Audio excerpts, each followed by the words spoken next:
Good morning, everyone.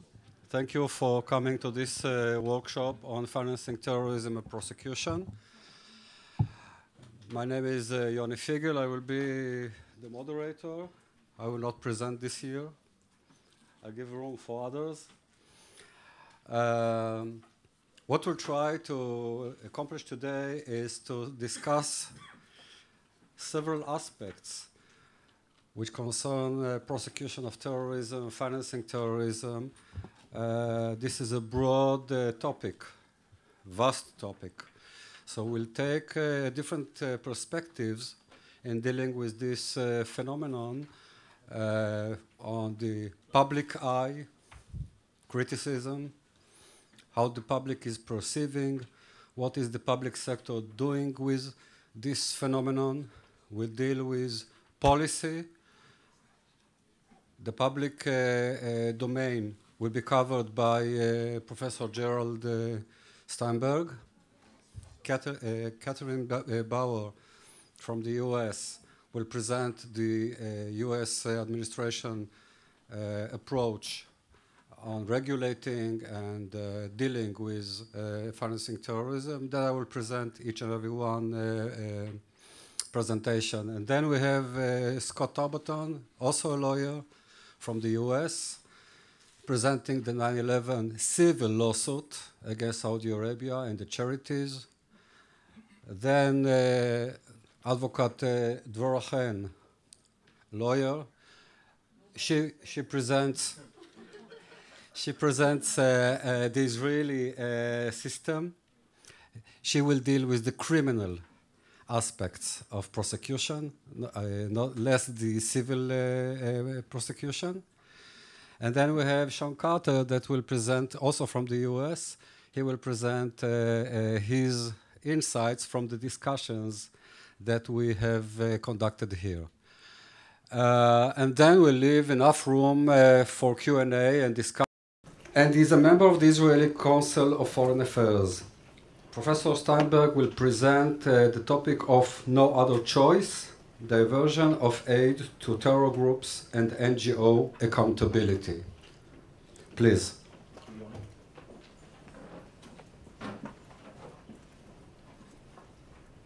Thank you and good morning. Okay, people, where do I find my PowerPoint here? So you always have to start with the... okay. Where am I? It's not either of those. Okay, got it. Okay. And we go. And then how do I change just by hitting the button? Okay. Good morning, everybody. I am not an attorney. I am not an advocate. I'm not a lawyer. And Katherine and I are going to speak first and then get out of here before the lawyers take over. And we move to a different type of, perhaps, a discourse. The issue of funding for terrorism is obviously a very important one for Israel and for Israelis. And we see it, we see the threats of terrorism, we see them in Gaza very strongly, we see them in southern Lebanon, or all of Lebanon with Hezbollah, and of course Syria, Iraq, the entire region now is the chaos, the instability, and a lot of it is related to different forms also of terrorist organizations, and I don't claim to be able to discuss all of those different aspects. It's important to differentiate. What we see most closely to us in Gaza is a strange phenomenon. Here we have a very small enclave, which is run by a terrorist organization, Hamas, with a population of, what, 1.5 or perhaps 2 million people. There's a dispute about exactly how many people are there, living in very much a situation of poverty. There have been a series of conflicts and wars triggered by Hamas activities. Yesterday I was at a briefing on the reconstruction process there, and there are still tens of thousands of families that are waiting for reconstruction of their homes. A principal part of the funding for reconstruction and for the resources that come from humanitarian organizations, from governments, from the United Nations. There are hundreds of millions of dollars that go in, and of course from the Israelis, coming in every year into Gaza. At the same time, the principal industry in Gaza is constructing terror tunnels, constructing military infrastructure, tens of thousands of mortars, rockets, missiles. One was fired yesterday into Israel. That's where a lot of the resources go. And there seems to be, I say that in a somewhat non-British understatement, there seems to be a disconnect. On the one hand, all these resources going into Gaza and a very strong focus, intense focus on the plight of the residents of Gaza on the one hand, and on the other hand, what we see in Gaza is investment in terror infrastructure. And I want to talk a little bit about that disconnect that's there.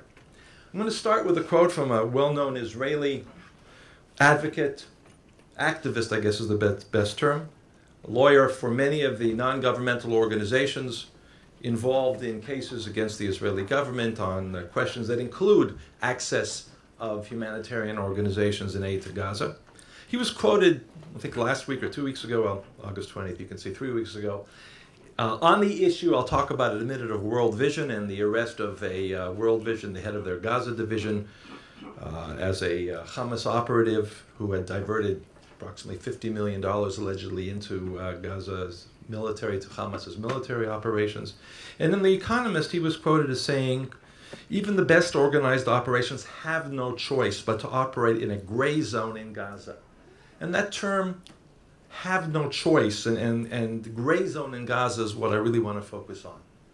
And I'm going to argue that, in fact, there are choices, and those choices have to be made by humanitarian aid organizations, by UN, UNRWA, by UNDP, another framework, by Oxfam, Christian Aid, Save the Children, and all those organizations, and most importantly, by the governments that fund them. A little bit of the data, the background.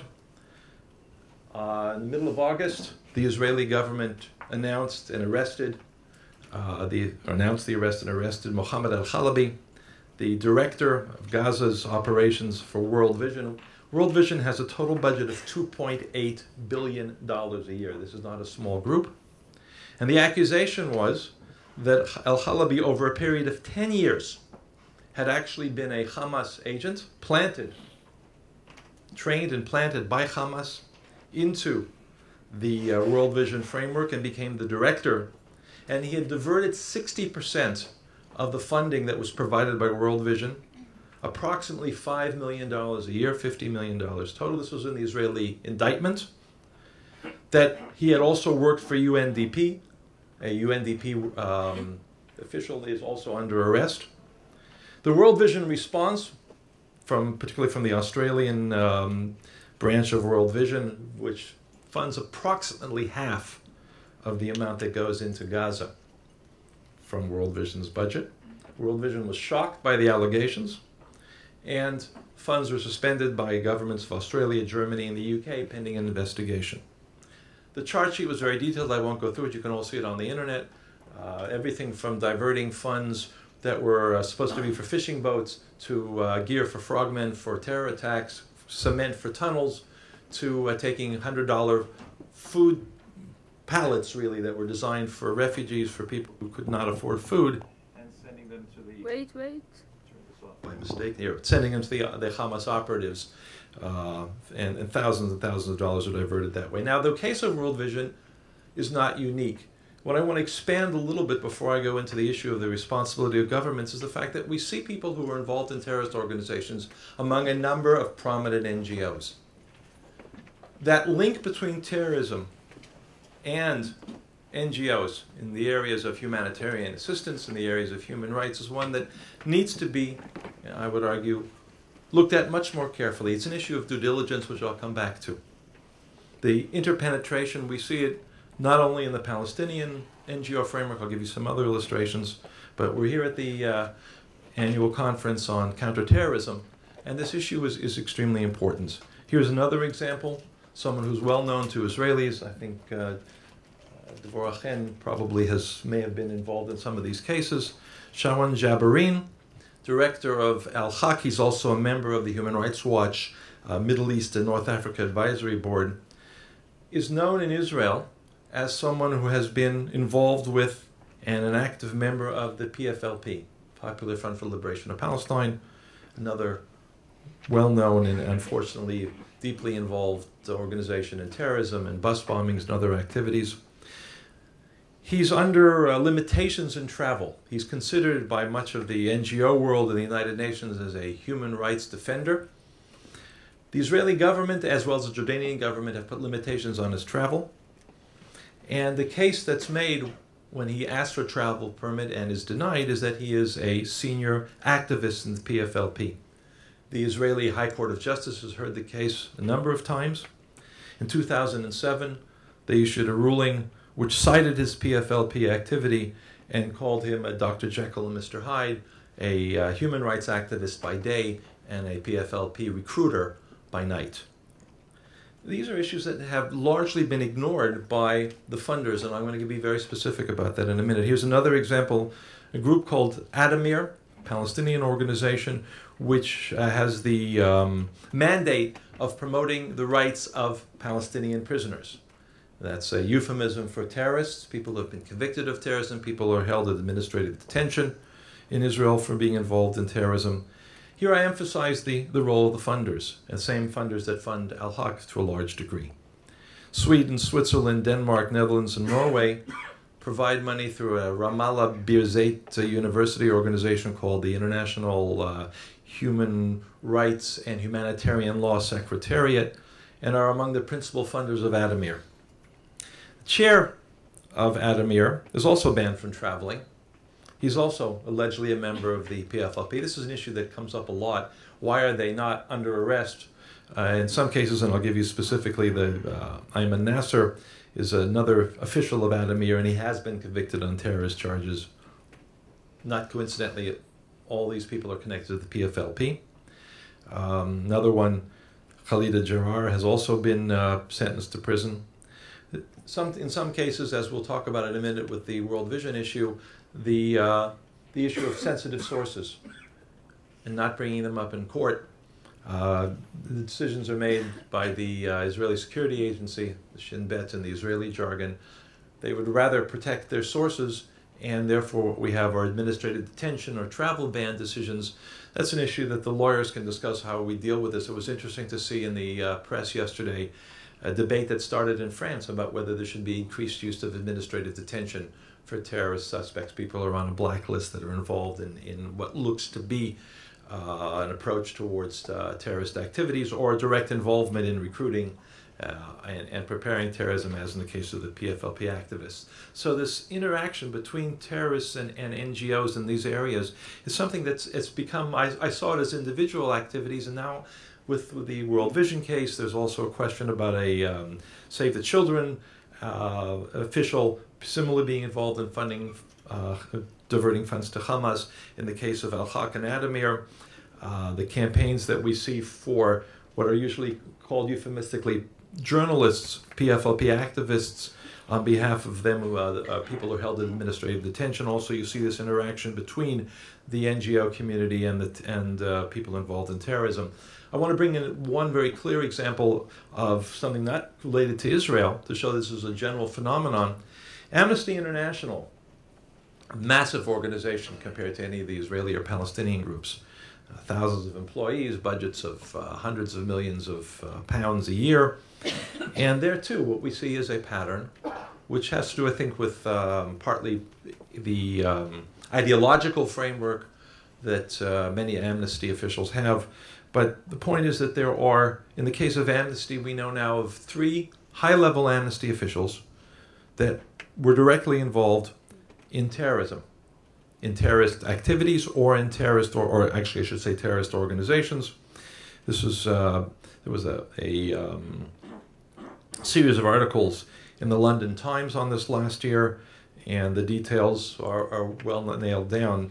Mohammed Beg, some of you may know the organization Caged Prisoners, works with the Taliban, and in the case of Mohammed Beg, in fact, another senior Amnesty official in charge of gender equality, a woman by the name of Gita Sagal, resigned because when she protested the Amnesty alliance cooperation with Mohammed Beg and Caged Prisoners and their connection with Taliban, she was told that she has to not go to make it public, not to discuss these issues, and she resigned or was fired. There was a question about that in protest. So these are issues that are out there.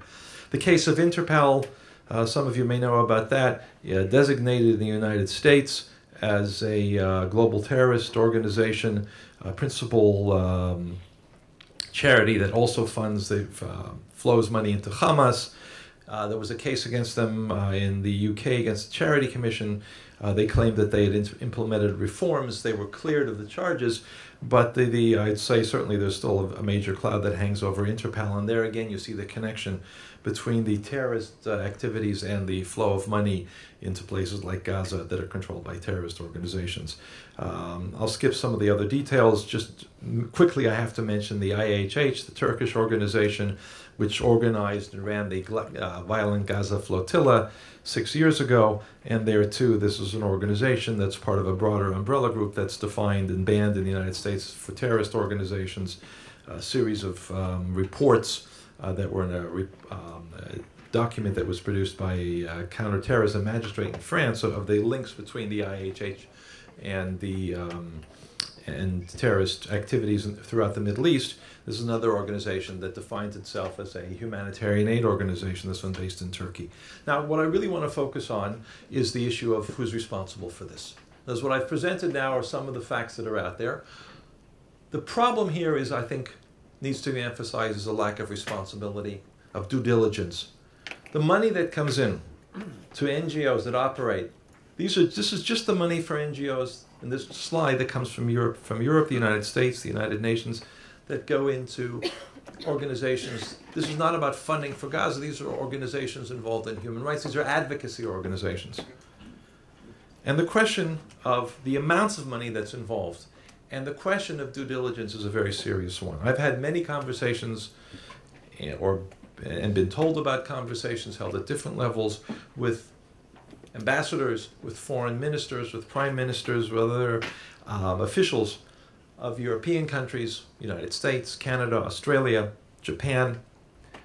And their explanation, their defense, their justification is that the funding is necessary for all of these organizations because these people need help. These qualify for under human rights and humanitarian aid categories. At the highest levels, their basic response is we are not responsible for vetting the organizations. Our government provides directly and indirectly to hundreds of different groups and around the world. We cannot possibly vet the organizations that we look at. It echoes to some degree the no choice argument that Michael Svard was quoted in The Economist. And that's a serious issue. In most governments that provide large amounts to humanitarian aid groups that operate in areas of conflict, in areas in which terrorist groups are functioning, there is no relationship between the amount of money that's allocated, hundreds of millions of pounds, euros, dollars a year, and the amount that's for that funding and the amount that's allocated for oversight, which is minimal, if non-existent. I'll give you one example, and that is the International Humanitarian Law Secretariat that I mentioned earlier, funding Ademir al-Haq, 25 different NGOs. They have a budget, this is a considerable budget, of about $4 million a year, $4 million a year. European governments, these 5 European governments now, give this money directly to a framework of Birzeit University in Ramallah, the Humanitarian Law Secretariat. And basically at that point they lose track of the money. $4 or $5 million a year, $4 million a year. That goes to 25 organizations, some of which, as I've mentioned, have direct involvement, their officials, with the PFLP. And at that point, government officials say, we provide this money on the basis of the agendas that are provided by the IHL Secretariat. I won't go into the minimal details that we've learned about oversight, but they're almost non-existent. The case of World Vision comes back, and on this I'm going to close, just to show you how confusing and internally inconsistent the public record is on funding for a group like World Vision. As I said, the officials said they were shocked. They said that this is not possible that $50 million were diverted because we're audited by PricewaterhouseCoopers. PricewaterhouseCoopers is a great international financial management firm. They do not have capability to audit what happens in Gaza. Yes, they can audit the $2.8 billion a year budget of World Vision, They can audit the individual chapters and check to make sure that the records are consistent. But going a little bit further, and this is not a criticism of PricewaterhouseCoopers, it's not their job, but rather of World Vision. Let's just look at the Gaza operation, which is a relatively small part of World Vision's national or international activities. They get money from about 12 different governments. Australia is the biggest donor. Also Canada is an issue for whether Canada has looked at this seriously or not. Germany, the UK, and some international organizations, the UN and others. They have the World Vision Jerusalem, West Bank, and Gaza framework, which publishes annual financial reports, has an annual budget on the order of about $16 million a year. In parallel, there is an organization registered in Israel, World Vision Israel, which reports to the Israel Registrar of Nonprofit Organizations. This is research this is what NGO Monitor does. We have 25 people who spend a lot of time going over financial records for NGOs to try to understand and sort it out. So there's an Israeli organization that was founded in 2008. And they, let's see if I can go down to the numbers here. No, I don't think I have the numbers here. Okay, back up.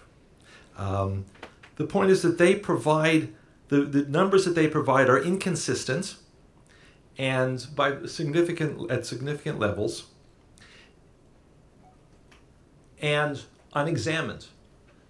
When the head of World Vision Australia, Tim Costello, said to journalists in public statements that it's impossible that Mohammed Al-Khalabi funneled $50 million a year to World Vision because we only spent, I think he said, $12 million over the last 10 years in Gaza.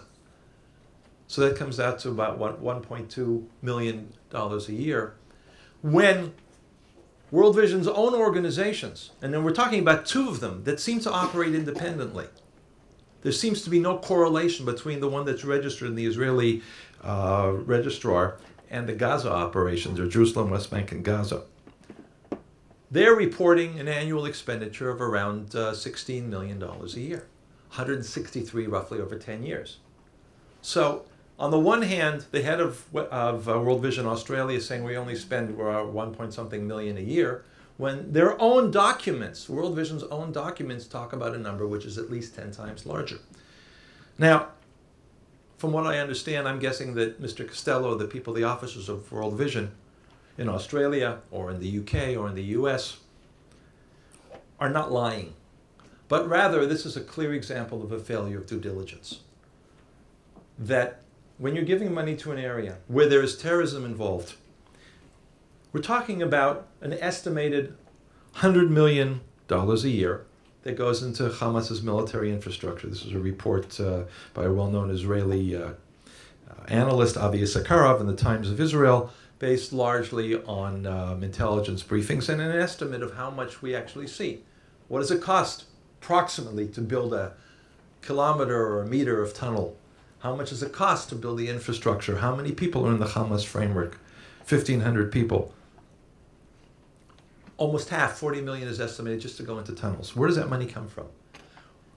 When World Vision Australia, or the Australian government, what's it called, AusAid, or UK Department for International Development, or Canada, I think it's probably CETA that provides the money, when these governments provide this money to World Vision for work in Gaza, do they not check and ask the question of where the money is coming from for these activities?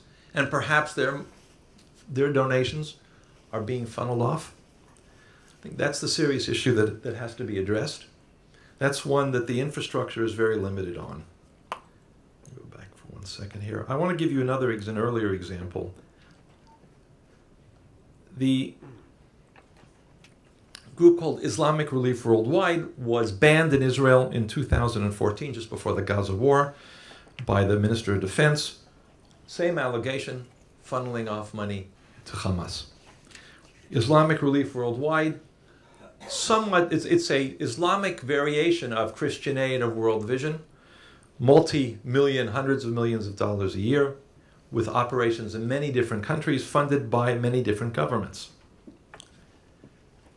When that Israeli determination was made and was made public, the question was asked to the other funders, other principal funders, government funders, European Union, the UK, others, have you looked at this evidence? And if you have, what is your conclusion? And the response, in very, I would say, typical European bureaucraties, and this is something we've seen in many, many different cases, it's a cut and paste. The European Commission does not provide global funding to NGOs, but specific projects. We're okay. Because we don't provide to in this case it was Islamic Relief Worldwide, we provide money to specific projects. And we provide projects for a specific goal. The issue of fungibility and the ease with which funding is moved from one category to another, from one group of recipients to another, in a closed, terrorist-run society is something that is not addressed. We are not aware of anything. We are not aware, we haven't looked is what the implication is, but we're not aware of anything to suggest that the IRW is not in good standing with its regulatory body. Okay? What does that mean? What is the regulatory body? And that brings us to another, you'll tell me when I'm down to 30 seconds, but I know I'm getting close. Okay, so IRW says we're regulated, we've done an audit. Okay, we're regulated by the UK Charity Commission, has rigorous internal control and compliance systems. Okay, we have robust and sophisticated screening software solutions. We did an audit, they said. We won't tell you who did it, we won't tell you anything about it, we won't publish anything, but they said we were clean. That's the extent that they responded. It's interesting that shortly afterwards, a year and a half afterwards, HSBC closed accounts. It's the private sector worried about lawsuits, worried about the implications of being seen, being caught, having been involved in transfer of funds to a terrorist organization. It's at that point that the alarm bells went off. I think that again highlights the issue of due diligence. I want to end by saying that, going back to the original quote, NGOs and funders, I believe, certainly have choices when they interact with terrorist groups. Ignoring the fact that that Gaza is run by Hamas is not a solution. It's not a gray area. I have not heard any World Vision official talk at all about weighing the costs and benefits, or even mentioning terror attacks against Israelis. The assessment has to include, this is my last slide, the victims of terrorism, the implications of terrorism, as well as all of the people who are being deprived of the aid that is ostensibly being sent. Due diligence has to include intelligence capabilities. Now, I'm not saying that World Vision should set up its own high-level spy satellite and recording operations, but there are enough out there.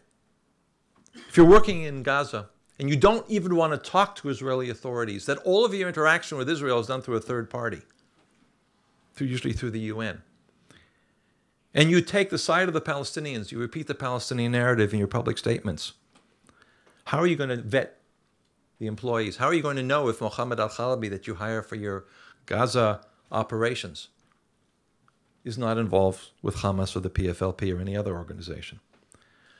NGOs need to set up, in addition to cooperating with existing intelligence agencies, they have to cooperate and share with each other, sharing information, coordinating, putting this as a high priority. And finally, the last point, which I think is extremely important, transparency and oversight. The United States, I do speak with an American accent, I plead guilty, and I'm not going to talk about American politics maybe ever again, but at least up until now, the United States has had a pretty strong process of checks and balances. Funding by the United States for USAID, which funnels most of the US government funding, also the National Endowment for Democracy, other groups funding for NGOs, is rigorously monitored by Congress. There are hearings every year. Those hearings are open. Evidence can be submitted, and I've submitted evidence. NGO Monitor has submitted evidence. We've testified, as have many other organizations and individuals. Until recently, there were no similar hearings, proceedings in European parliaments. The British Parliament held its first serious discussion about funding for Palestinian organizations just a few months, just before the Brexit vote, actually. The Dutch parliament recently had a discussion. The Swiss parliament is about to have a discussion. This is not only about Israel. It's not only about the Middle East. Obviously, it's important also for Europe, for the rest of the world.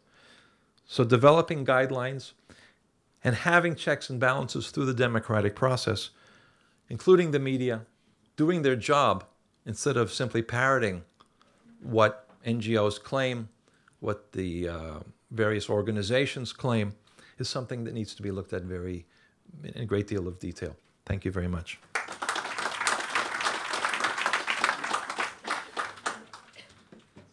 Just take this down. Thank you, Gerald. It reminds me that once again, when we are dealing with the NGO, it's a broader and, as Gerald has described, a very problematic and complex phenomenon of funding and other activities. First of all, lack of transparency is well known when the money is being put in one basket and then you don't know what is happening inside that basket and how the money is allocated regarding Hamas and other organizations. Second, on the Palestinian arena, I remind you that usually our perception is aid and assistance is those white European American people, Gentiles, coming to assist the natives. Something, you know, very romantic, like in Africa, we are coming to assist. I remind you that the whole infrastructure is local. The Palestinians are running the show in East Jerusalem, in the West Bank, in Gaza. I remember when I was interviewed as a military governor of Ramallah, and all the activities was there before Oslo and during Oslo. And they told me, how? I said, what do you mean how? When I want to speak with the UNDP, when I want to speak with the USAID, who is coming to my office? The local Palestinian. Nobody vets his loyalty unless he's being detained by the Shin Bet, interrogated and pled guilty in front of court that he is a PFLP or Hamas or whatever. So this is a black curtain that nobody likes to deal with, including the big embarrassment of the USAID that uncovered the fact that they are assisting Hamas during the Holy Land Foundation trial. Before 2008 and after, they were assisting Hamas, projects of Hamas in Gaza. While being involved as expert witness and counsel to the FBI and the DOJ on the Holy Land Foundation, this was a challenge, how to deal with this phenomenon. On one hand, Interpol, all the funding through the Holy Land Foundation. On the other hand, the US itself is assisting Hamas. So these are challenges which are an ongoing issue. And even if you stop or freeze or designate, the question is how it continues and what are the implications on the ground. And this is like a river. The water always will find the way back into the sea. Regarding how governments are doing their jobs, so I'm happy to have with us Ms. Katherine Bauer. Katherine is a senior fellow at the Washington Institute, which you all know. As a former Treasury official, she serves as a department's financial attaché in the Gulf and Jerusalem with responsibility for policy shows. She has money. We'll speak with her later on. Technical assistance and sanctions matters in the West Bank, Gaza during 2009 and 11, and senior analyst focused on illicit financial networks in 2006 until 2009. The topic of the discussion or presentation of Katherine will be the Islamic State, a case study. Please.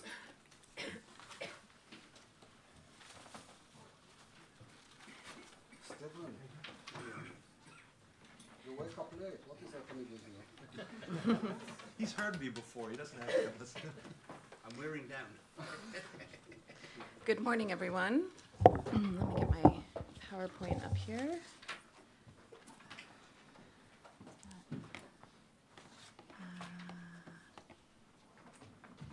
It's okay. You need assistance?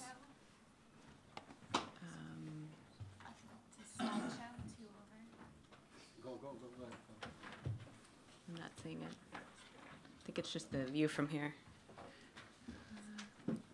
Sorry. Oh, there we go. Okay, good morning. Thank you for coming to this session, and thank you to the Herzliya Interdisciplinary Center for inviting me here. Thank you, Colonel Fighel, for the introduction. It's an honor to be addressing this, this conference and being a part of this panel. It's also been a really great pleasure to participate in the conference for the last few days. This is my first time here, so I'm really enjoying it. Today, I'm going to talk about Islamic State financing. Before I get into the case study, I wanted to start off with a few short comments about the evolution of both terrorist financing and of the tools that we use to counter it. It's now very well understood, I think, and broadly understood, that the Islamic State effectively exploited local resources as well as the people under its control to become, at least for a short time, the best financed, the most well-financed terrorist organization of all time. But traditionally, terrorist organizations have relied on foreign sources of funds. In the decade following 9/11, an international regime was developed to counter al-Qaeda-style financing. Under the rubric of the Financial Action Task Force, countries were required to develop tools and to implement targeted financial sanctions capable of disrupting international transfers by deep-pocket donors, and also to enforce for standards for transparency in charities. Of course, this is what Professor Steinberg just discussed, and these standards were to guard against diversions of funds. There is the unfortunate reality that when there are humanitarian crises and it attracts a large amount of humanitarian assistance, that those financial flows are open to being exploited by bad actors. This was the case in Syria early on in the conflict. There was a real desire globally, but especially in the Arab world, to provide assistance, to comfort against the crisis and the humanitarian crisis that was ongoing. We know that some of the donors didn't know that they were providing funds that would be diverted. Some did know.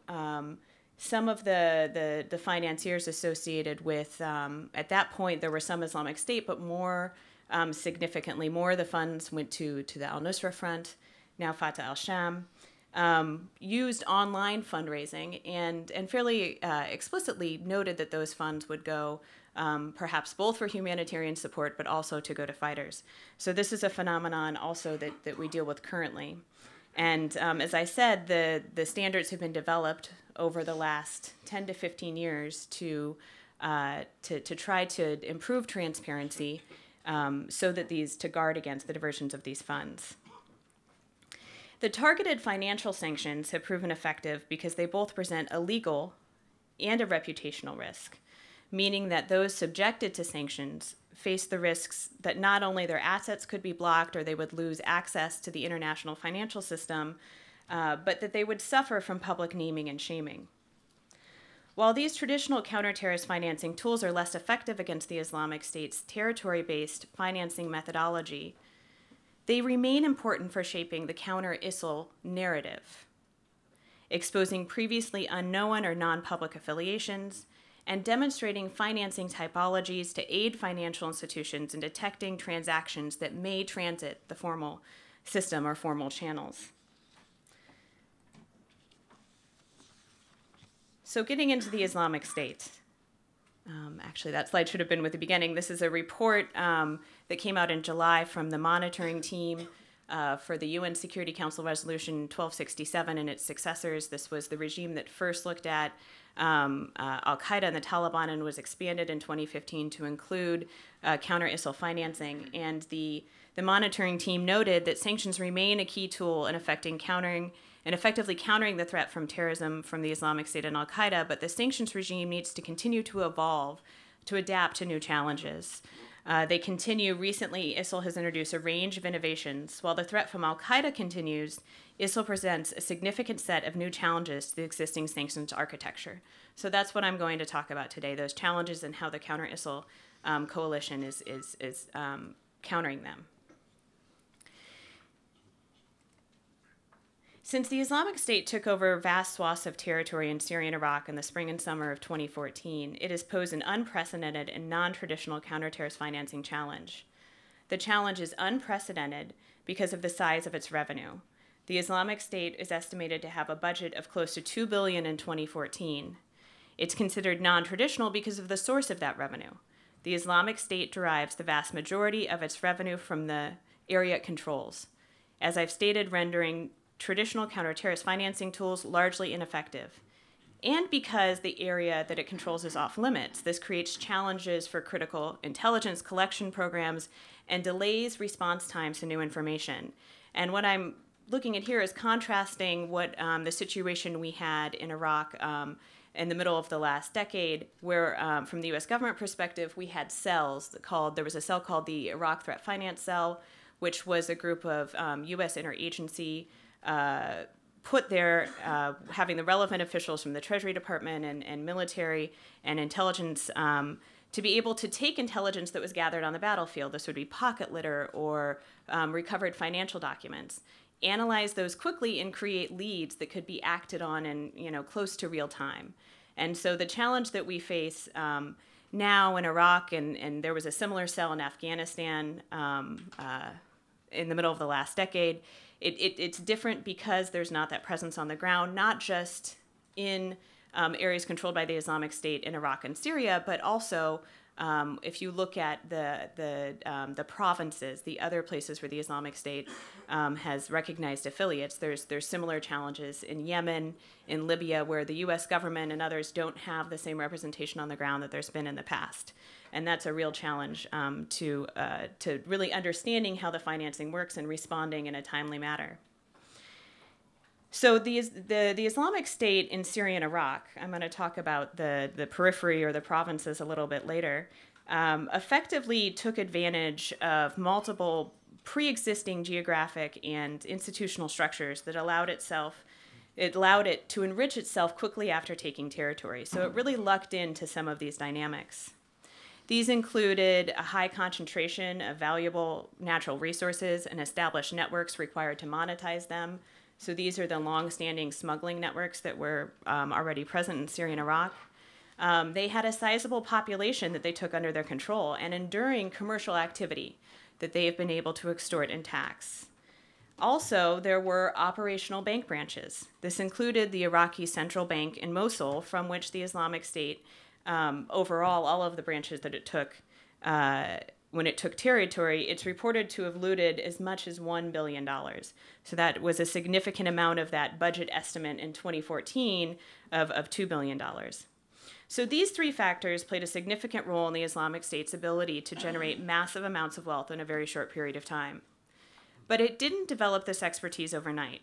For more than a decade, its predecessors, al-Qaeda in Iraq and the Islamic State in Iraq, had acted under the strategic direction to derive revenues locally and to avoid foreign dependence and direction. This is in contrast to what al-Qaeda has done traditionally, which has been to be heavily reliant on foreign sources of funding and on foreign donors, deep pocket donors. And they continue, when the al-Nusra Fund continues to largely operate in this manner. So the al-Qaeda in Iraq practices included the sales of stolen goods, black market fuel sales, large-scale extortion, closely resembling an organized crime operation. First, it was more petty criminality, but as they grew more bold, they also began to extort the oil sector and contracting that was going on in the areas where they operated. According to a RAND assessment of recovered al-Qaeda in Iraq financial documents, the expenses of functioning both as a terrorist organization and an insurgency meant that these funds were largely used locally. They weren't able to, at that point, build up a reserve. They had little surplus that could be made available to the organization as a whole to put towards organizational goals. Similarly, despite its prosperity, the Islamic State has considerable expenses related not only to its organization, and war efforts, but to governance in the territory that it controls. Since statehood is a key element of the Islamic State endeavor, this idea of remaining and expanding, provinces that control or aim to control territories will also face the same constraints. The need for large and consistent funds has been and continues to be a vulnerability to the organization. And this is a vulnerability, fortunately, that has been exploited rather effectively by coalition efforts. I'd like to name just a few areas of success over the last 2 years. First, the Islamic State's ability to derive revenue through extortion has been hindered by the Iraqi government's move in August 2015 to cut off salaries to employees in Islamic State-controlled territories. So after the Islamic State took these territories, the central government continued to pay federal employees there. And while they had cut off the bank branches and were no longer functioning, these employees could leave that territory, collect their salary, and when they re-entered the territory, the Islamic State would tax them at a rate that's been reported in different sources anywhere from 10 to 50%. And so while there was a debate about the humanitarian impact of cutting off those salaries for many of these families, of course, that was the only source of income they had while they were living under Islamic State control, it effectively derived the Islamic State of a very significant source of revenue. So that was one success for the Counter-ISIL coalition, with a key role taken by the government of Iraq. Second, liberalized rules of engagement that were introduced in November 2015 allowed coalition airstrikes to target oil wells and refineries, as well as oil convoys. And as early as the first few months of 2016, the DoD was reporting that these airstrikes had taken out about 30% of the Islamic State's oil production facilities. Just to note the issue of striking the oil convoys. There was a big debate about civilian casualties and how to avoid civilian casualties. The Islamic State was making money at the wellhead. They were selling oil to these established smuggling networks, and a lot of the participants in these networks weren't necessarily loyal to the Islamic State. So there was concern about targeting them and having civilian casualties as a result. What the coalition did is they dropped leaflets about 15 minutes, and saying in 15 minutes we're going to strike these convoys, and the drivers fled. And in a very short period of time, of course, this deterred a lot of the participants in these networks who were not loyal to the Islamic State from continuing to participate, and made it a lot more difficult for the Islamic State to sell their oil. They had to start selling it at a discount in order to incentivize people to continue to participate in these networks. Finally, perhaps the greatest impact on the Islamic State's bottom line has been territorial losses. After all, the methodology they use is to derive this revenue from their territory. Less territory means fewer resources and fewer people to extort. So as a result of these successes, the most recent estimate I've seen comes from Jane's IHS, which says that Islamic State revenue fell nearly 30% year on year from March 2015 to March 2016. The slide here has, of course, the budget estimate for 2014. For 2015, it's about half of that. It's about $1 billion.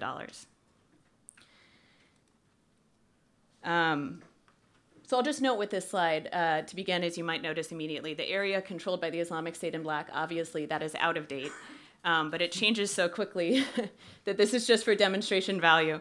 To show you some of the efforts that were taken to cut off financial institutions as well. So beyond the efforts to cut off revenue, a key focus has been isolating the territory controlled by the Islamic State from the international financial system so that it could not send, store, and receive funds. And there are two key things that I want to mention here. One is that not long after the Islamic State took territory, the government of Iraq and the bank regulators, the Central Bank of Iraq, took steps to put together a list of the bank branches in that territory so that it could cut them off from access to any electronic systems that would allow them to make funds transfers. They then took that list and took it to regional regulators and eventually to private sector entities so that the international community and the private sector more broadly could be aware of what branches were at risk and be on guard for any transactions coming from there.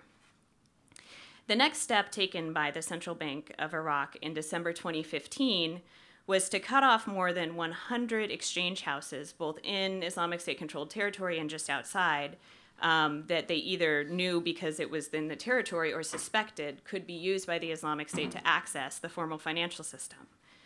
Now, since the vast majority of these exchange houses were outside of the regulatory reach of the central bank, this wasn't territory they controlled, they did a pretty smart thing to get at rendering them incapable of making these transactions.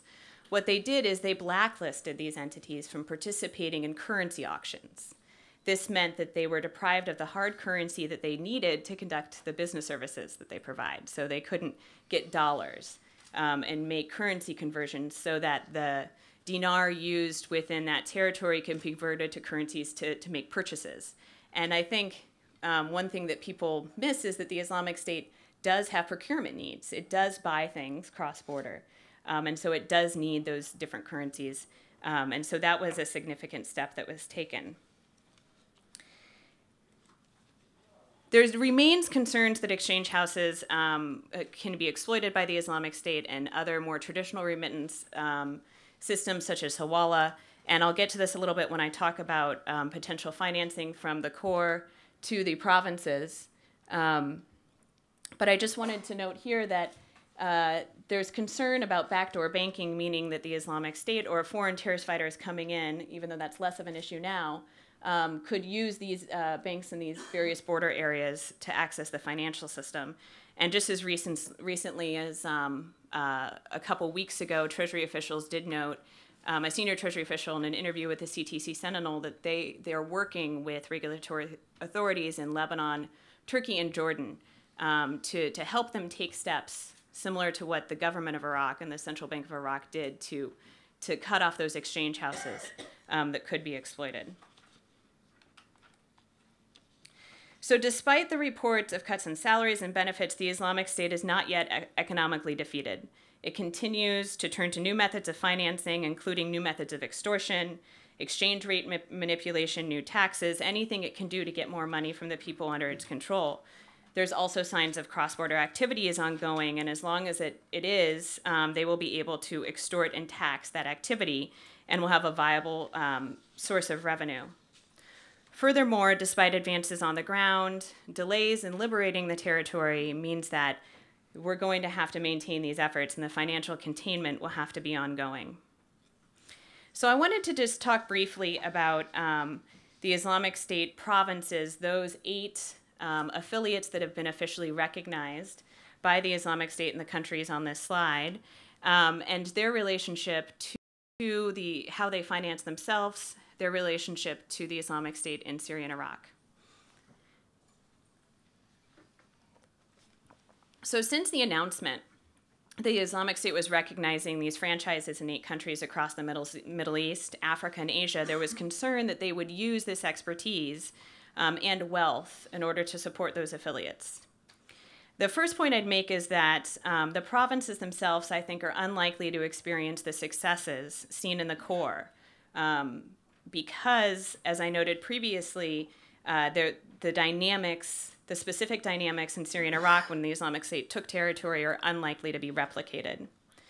Nonetheless, the provinces that control or aim to control the territory will also face the same challenges in terms of having that vulnerability to have sufficient revenue to control that territory. The groups that pledged allegiance to the Islamic State, most of which were pre-existing organizations, with Libya being a notable exception in some ways, had pre-existing funding mechanisms. So Ansar Beit al-Maqdas or others had ways that they funded themselves.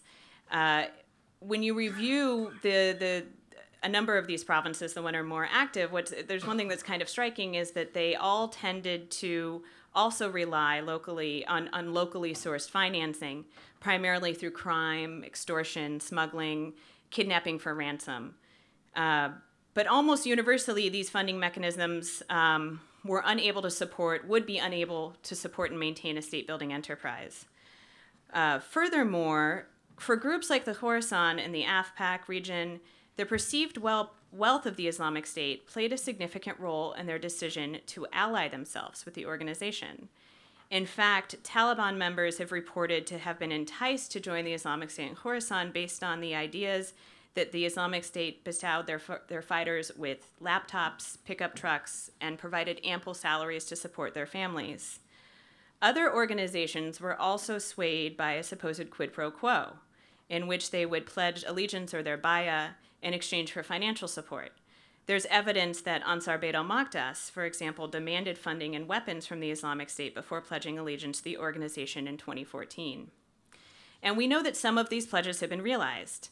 There's not a huge amount of public information on this topic, but looking through what has been said, in February, Brett McGurk, who's the U.S. Special Envoy to the Counter-ISIL Coalition, testified to the U.S. Congress that the Islamic State had provided financial support from its base in Iraq and Syria to its branches in Libya, Sinai, Yemen, and Saudi Arabia. This was likely done through exchange houses, as I said before. Another data point, the UN Monitoring Committee that I spoke about previously in their July report said that the Islamic State had sent funds to the Khorasan province in Afghanistan and Pakistan, using not just cash couriers and alternate remittance systems such as hawalas, but also potentially bank transfers, which is very concerning. And there are other signs. In May, the Treasury Department designated Libya-based Salami Ammar, the Islamic State Sinai's representative to the Islamic State in Libya. So if that makes sense, he's a Sinai province ambassador, yes, to the Islamic State in Libya. He was designated, and at the time the Treasury said that he had transferred hundreds of thousands of dollars from the Islamic State province in Libya to Walaya Sinai. In addition to the designation of Ammar, the Treasury has previously acted against seasoned facilitators operating in Libya. Hassan al-Shari, a high-profile Islamic State member, was designated in September 2015. According to the Treasury Department, from late 2012, al-Shari provided hundreds of thousands of dollars to several individuals, including senior ISIL member and fellow designee Tariq al-Harzi, also known as Abu Umar al-Tunisi. Al-Hazari himself was designated by the Treasury for arranging for the Islamic State to receive approximately $2 million from a Qatar-based Islamic State financial facilitator. So as you see, there is evidence that money is moving between the core in Syria and Iraq to Libya, from Libya to other places as well. In fact, based on the large presence of seasoned facilitators in Libya, some have previously asserted that it could be a potential fallback for the Islamic State when it's pushed out of Iraq and Syria. Of course, the Libya province is under significant pressure right now, having been pushed largely out of CERT. But I think just to kind of entertain, if they were able to regroup, what would be the possibilities that this could be a fallback?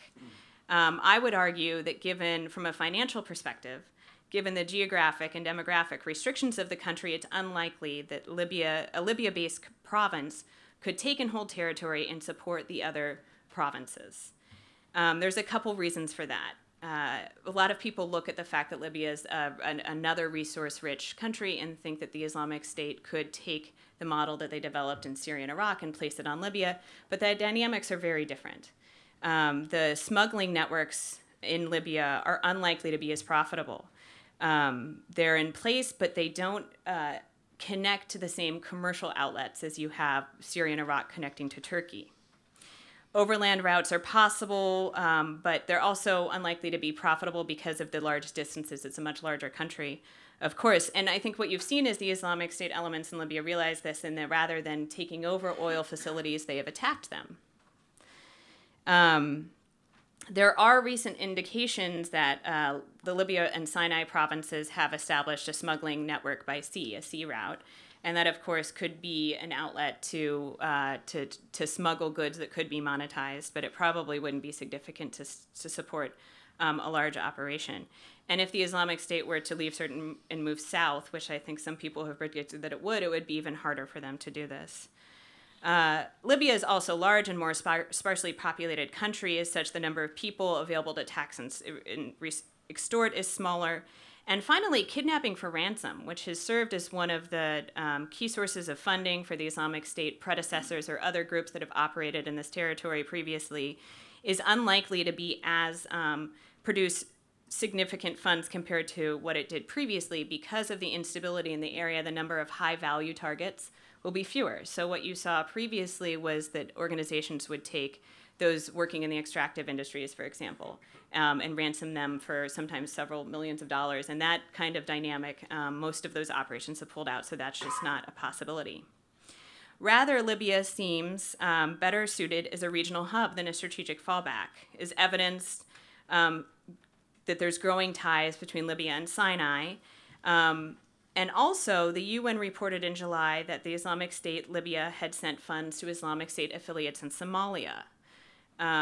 Notably, the U.S. State Department designated just last week a Somali Abdul Qadir Mumin, calling him the head of a group of Islamic State-linked individuals in East Africa.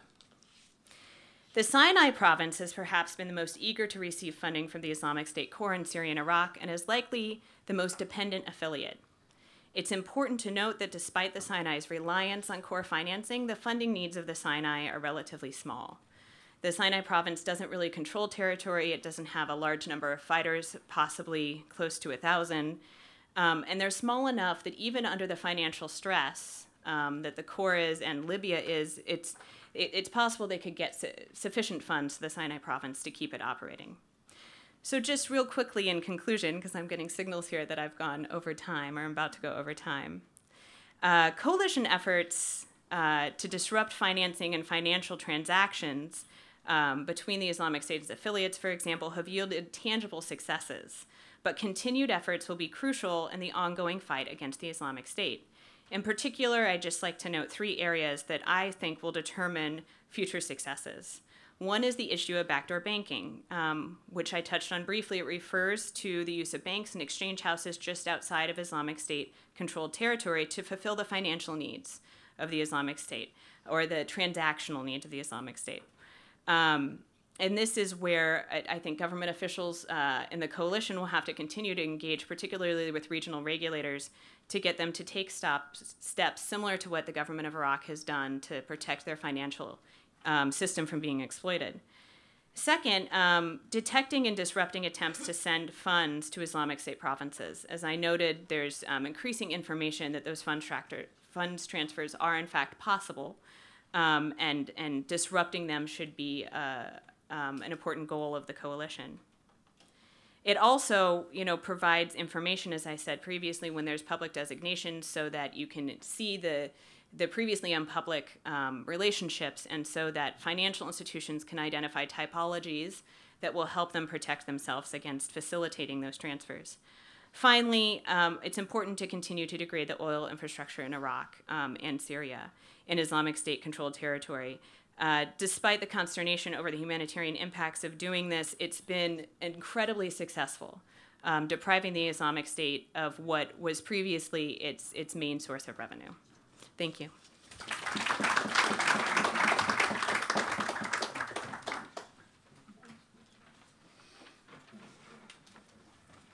Thanks a lot. Very informative and important. I think we will not discuss it in this session, but there are also implications regarding what is happening in Gaza, Hamas, the activity of ISIS, Wilayat Sinai vis-a-vis Hamas Gaza. Also financing, not only on the operational aspects. I think we should also be very careful monitoring. I don't know what will happen, but there are indications that Hamas is going to open a new office in Tunisia. I don't know for what reasons. One aspect can be recruitment, but not only, it can be also reopening or revitalizing a procurement line from that part of the world, which is very close to Libya and to the weapon arsenals, ungoverned arsenals, and to embed them in shipments via Italy, not necessarily fishing boats, but on the commercial cargo to Gaza. Directly, indirectly, I'm not now saying how it will be happening, but I think that there is a cause of concern that ISIS is not directly threatening the southern part of Israel, but will have also some influence, indirect influence, in Hamas procurement maybe in the near future. And this has to be very carefully monitored. I'm sure that the relevant parties will take care of it as much as possible. The next presenter will be Advocate Scott Tarbutton. Scott is an attorney with the Cozen O'Connor in Philadelphia. He presently serves as a member of the Plaintiffs' Executive Committee in the multi-district litigation proceeding in the 9/11 attacks lawsuit in the United States, which is now run in the District Court of the Southern District of New York. Scott will present, his topic is Overcoming Investigative Challenges in Civil Terrorism Cases. Scott, please.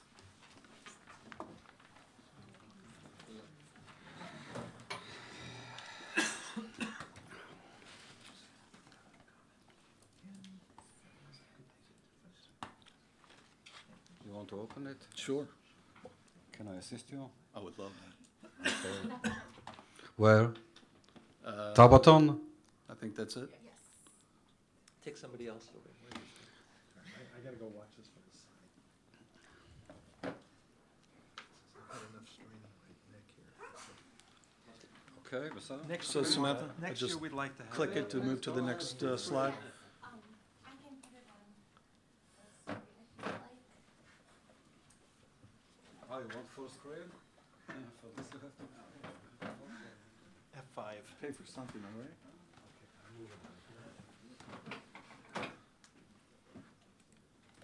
And then just cut. Just click it to move to each slide. Yes. Wonderful. Good morning, everyone. It's a pleasure and honor to be here with you today. Yoni and Dr. Zani have been trying to get me to come for several years now, but due to conflicts, I couldn't make it, but very happy to be here today. Thank you. I'm joined by my esteemed colleague, Sean Carter, at the end of the table. For the past 13 years, Sean and I have been pursuing justice for the 9/11 victims via the U.S. court system. Sean and our firm represent a coalition of commercial clients that are pursuing claims for economic losses arising from the 9/11 attacks. We also represent the interests of several hundred individuals, victims who are pursuing wrongful death and personal injury claims. In September of 2003, we initiated a civil complaint on behalf of the victims in federal court in New York, captioned Federal Insurance via Al-Qaeda, against several hundred defendants we alleged were providing critical material, financial, logistical, ideological support to bin Laden and Al-Qaeda in the years leading up to the 9/11 attacks. So we argue without that support, the attacks would never have occurred. To give you an idea of who those defendants in the litigation are, we've sued a number of designated terrorist organizations, including Al-Qaeda itself, terror financiers, and related entities that have had their assets frozen by the U.S. Treasury Department pursuant to Executive Order 13224. We've also sued a number of Islamic banks that we allege were knowingly providing financial support or financial services to members of Al-Qaeda, thereby allowing them to launder their money and transfer funds throughout the world. We've also sued some commercial entities that were key financiers for the Al-Qaeda organization, include the Saudi bin Laden group. And then finally, we've also sued a number of the wealthy Saudi individuals who are really the key financiers for the Al-Qaeda organization, the Golden Chain individuals, such as Khalid bin Mahfouz, Suleiman al-Raji, and Saleh Kamel. And of course, we also sued the kingdom itself. Those claims are predicated on the fact that a number of the Saudi charities, these tightly controlled government charities, Dawah organizations, were providing this incredible support to bin Laden and Al-Qaeda in the years leading up to 9/11. We allege that these charities really were an integral component of Al-Qaeda's global infrastructure. To give you an idea who those charities are, Muslim World League, International Islamic Relief Organization, the World Assembly of Muslim Youth, Al Haramain, and others are some of the key defendants.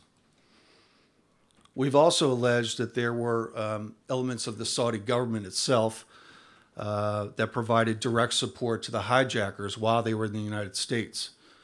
You may have seen in the media and the news over the past 6 months a lot of discussion about the 28 pages from the Joint Inquiry Report.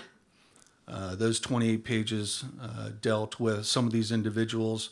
Fahad al-Thumari, who was a member of the Saudi Ministry of Islamic Affairs, working out of the Saudi consulate in Los Angeles, who we allege directed support for al-Hazmi and al-Midar as soon as they arrived on U.S. soil in January of 2000.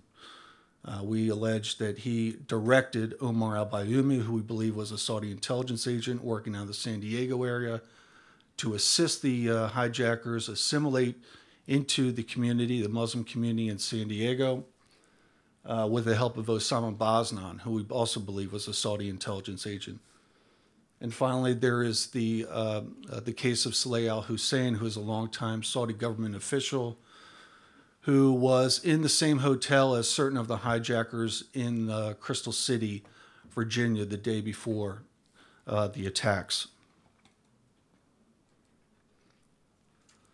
Of course, in a large, complex litigation such as this, when you have a number of foreign defendants, finding the compelling evidence in supporting claims can be particularly challenging when you're suing a foreign state who is a supposed ally of the United States and has been heralded as a key partner in the fight against global terrorism. A lot of the information, a lot of the evidence is really classified, unfortunately.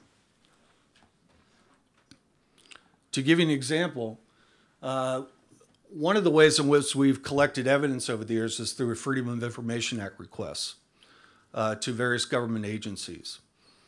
Here we got, in response to one of our requests, we got a memo from the CIA regarding Saudi-based financial support for terrorist organizations.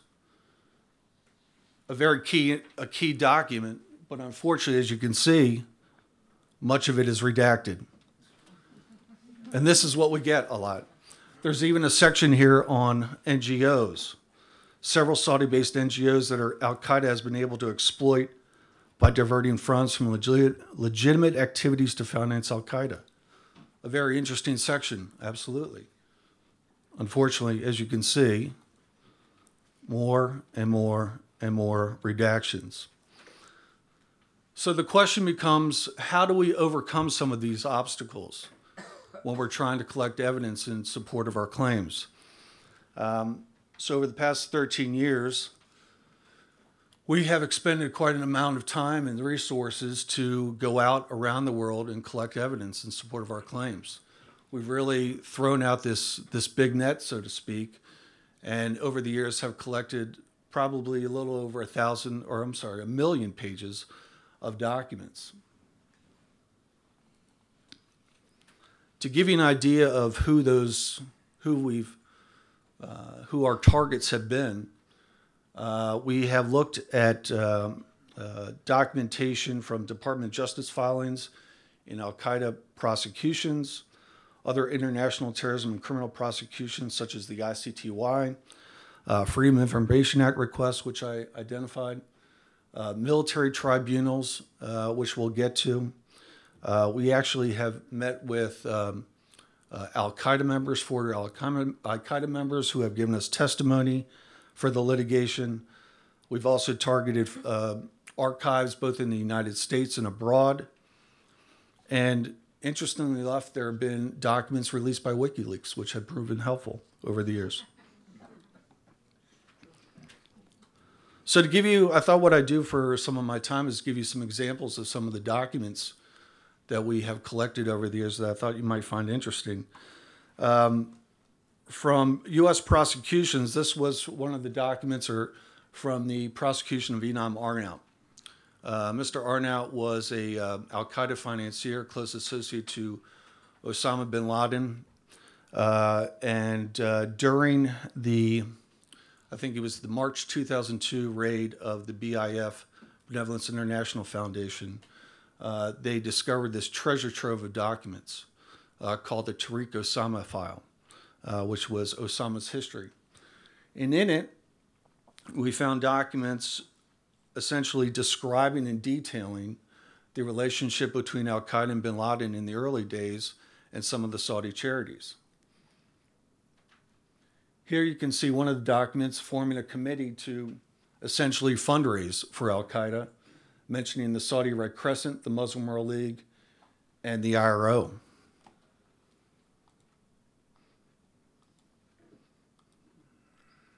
Again, we can see more of the relationship, more of the agreement to use Muslim World League offices to launch attacks from. Also, more of the al-Qaeda founding documents. There is a financial committee. One of the members, Wael Jalaiden. Wael Jalaiden is an interesting fellow, a gentleman who has worn many hats with many of the Saudi charities, including Rabita Trust, the Muslim World League, the IRO, really a key financier, founding member of al-Qaeda, who really was responsible for directing quite an amount of money to al-Qaeda over the years.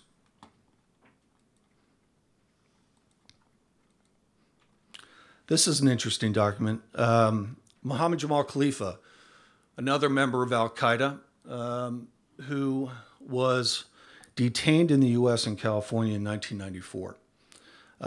During his detainment, he had quite a bit of documentation on him. This one is an actual curriculum from a Imam preaching Imam school in the Philippines, which essentially outlines that it's more than just a preaching school. You'll note that the student does not graduate from the institute with an academic degree, but actually graduates as a mujahideen.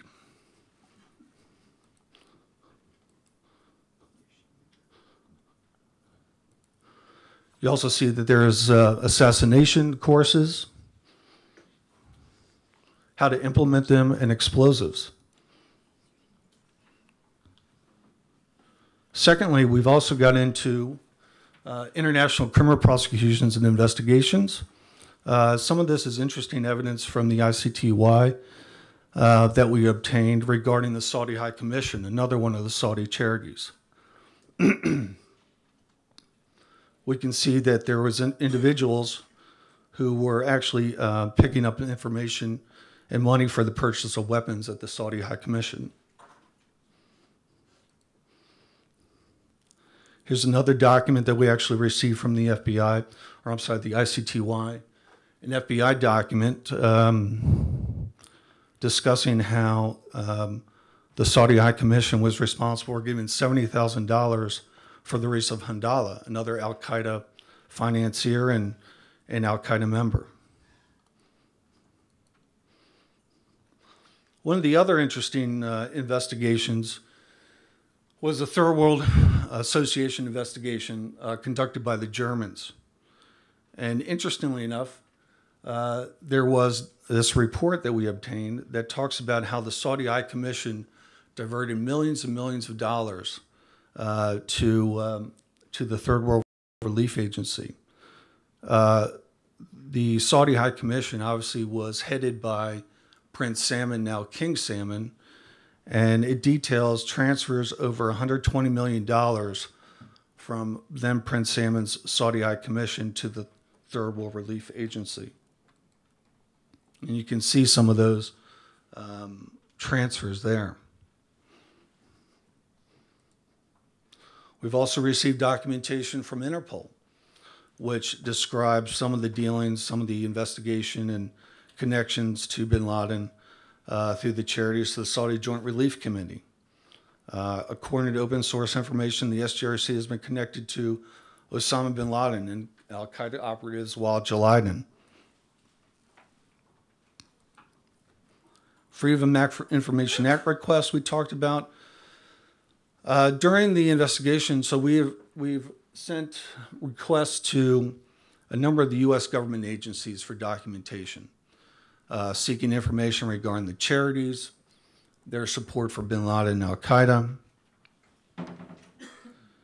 And with some of the great documentation that we've received is from the IRO OFAC designation memo from the U.S. Treasury Department, which essentially details the designation of the IRO offices in the Philippines and Indonesia, as well as the designation of a senior IRO official working out of the Eastern Province Branch, Al-Muwashil.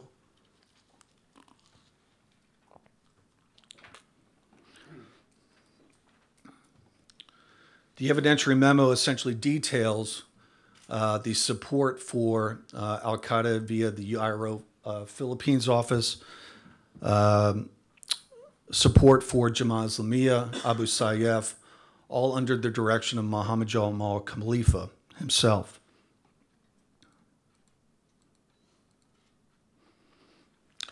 Here's an interesting one that we received through FOIA. This is a State Department diplomatic cable that discusses the problem with the Saudi charities in Bosnia.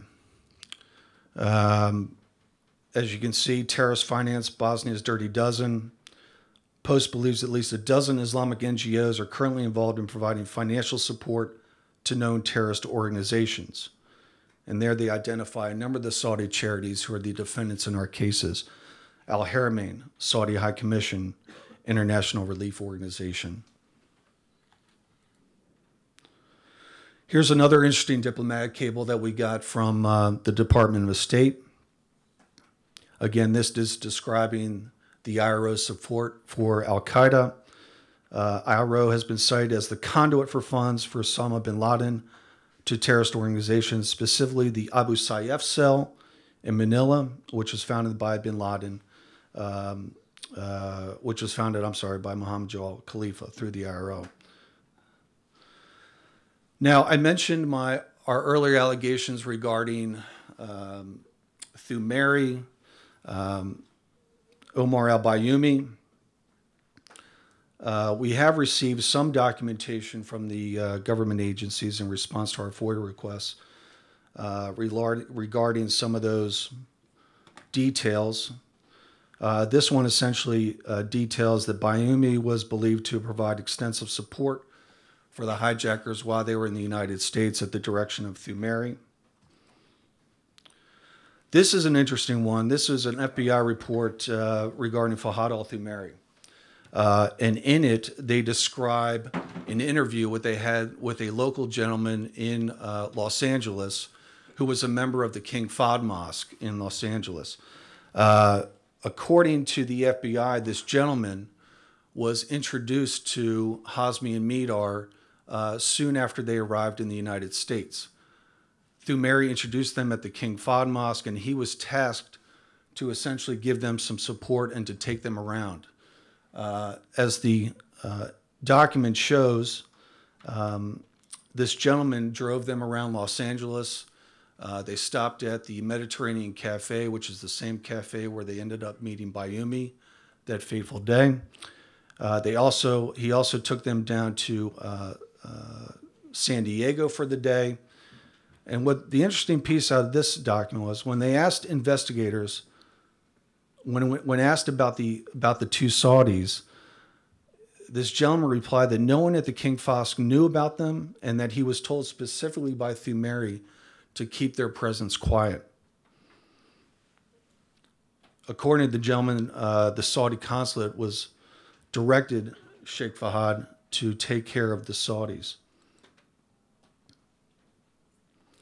Here's another FBI report that we uncovered, basically stating that Bayoumi was believed to work for the Saudi Arabian Intelligence Service and reports on dissident Saudis in the United States.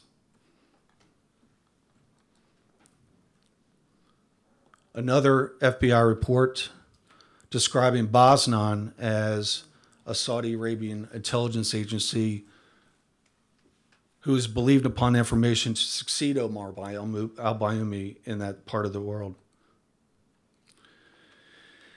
In addition, we've also received quite a bit of information from military tribunals, specifically the Department of Defense investigations and interrogations of Guantanamo Bay detainees.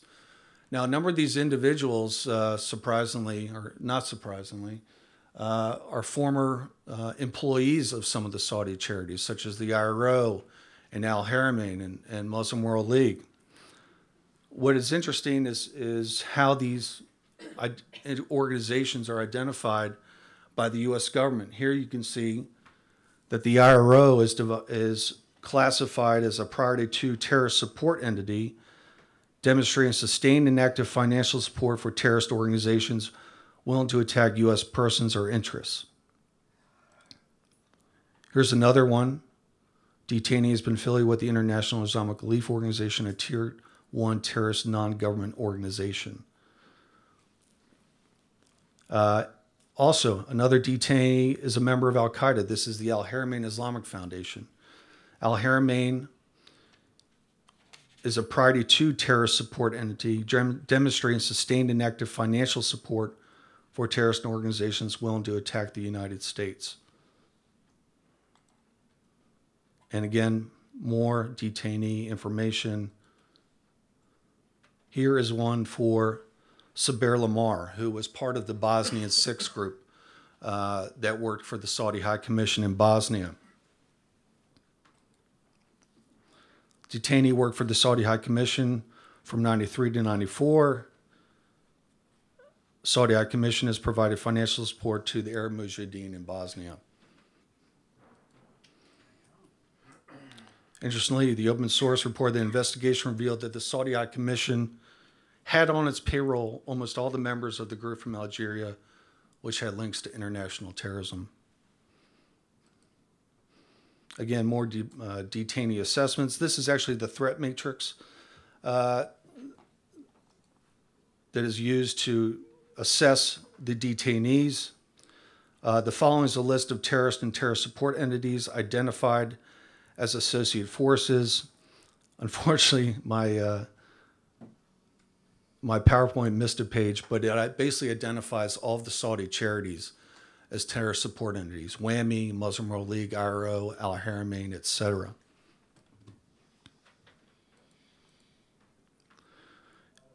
Al-Qaeda testimony. One of the more interesting things that we've done over the past 13 years is actually interview former Al-Qaeda members.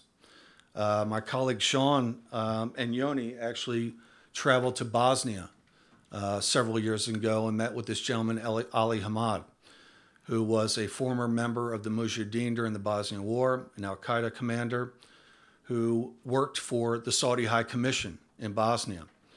He was given documentation, employment documentation, which we obtained from him.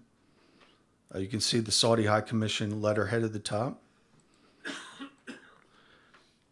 And it essentially was a certificate to authorities in the area identifying him as an employee of the Saudi High Commission. We obtained testimony from Ali Hamad in the form of an affidavit, and we filed that with the court in support of our claims against the kingdom. We also had the unique experience of traveling to the Supermax prison in Florence, Colorado, where we interviewed Zakaris Moussaoui, who is the so-called 20th hijacker. Interesting fellow. We spent 2 days with him.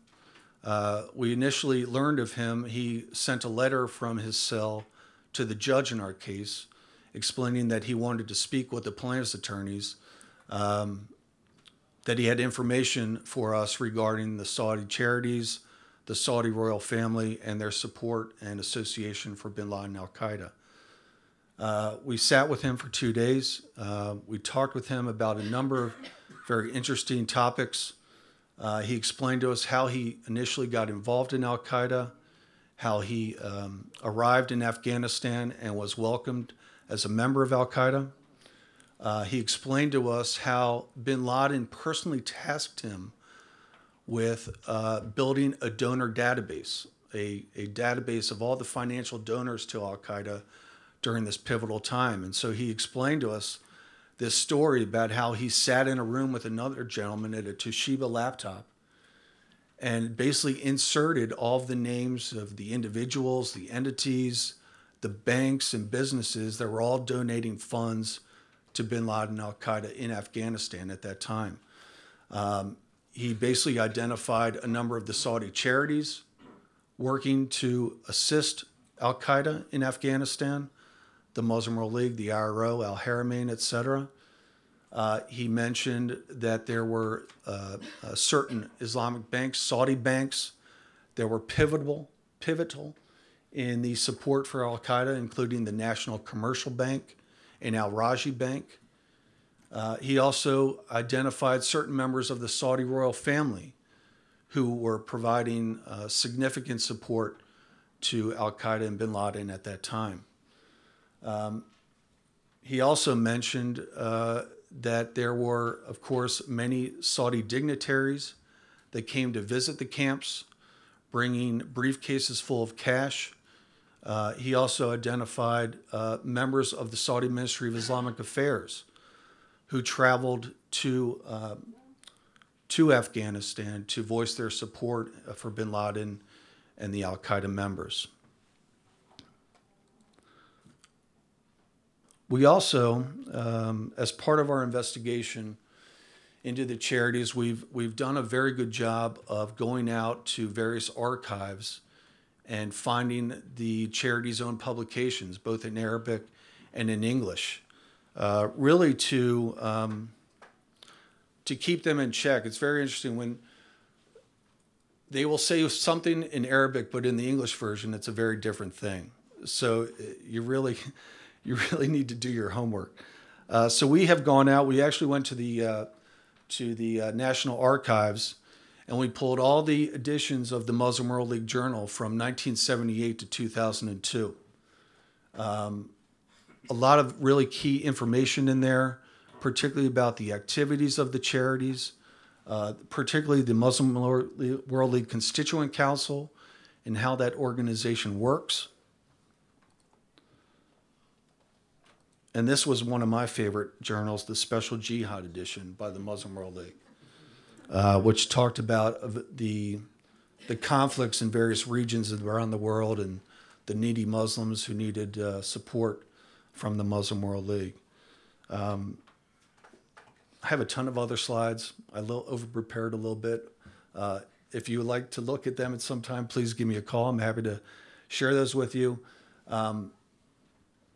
In conclusion, what I'd like to say is it's been an interesting 13 years, particularly given our relationship with the ICT and Yoni and Eitan, who have been tremendous business colleagues and friends.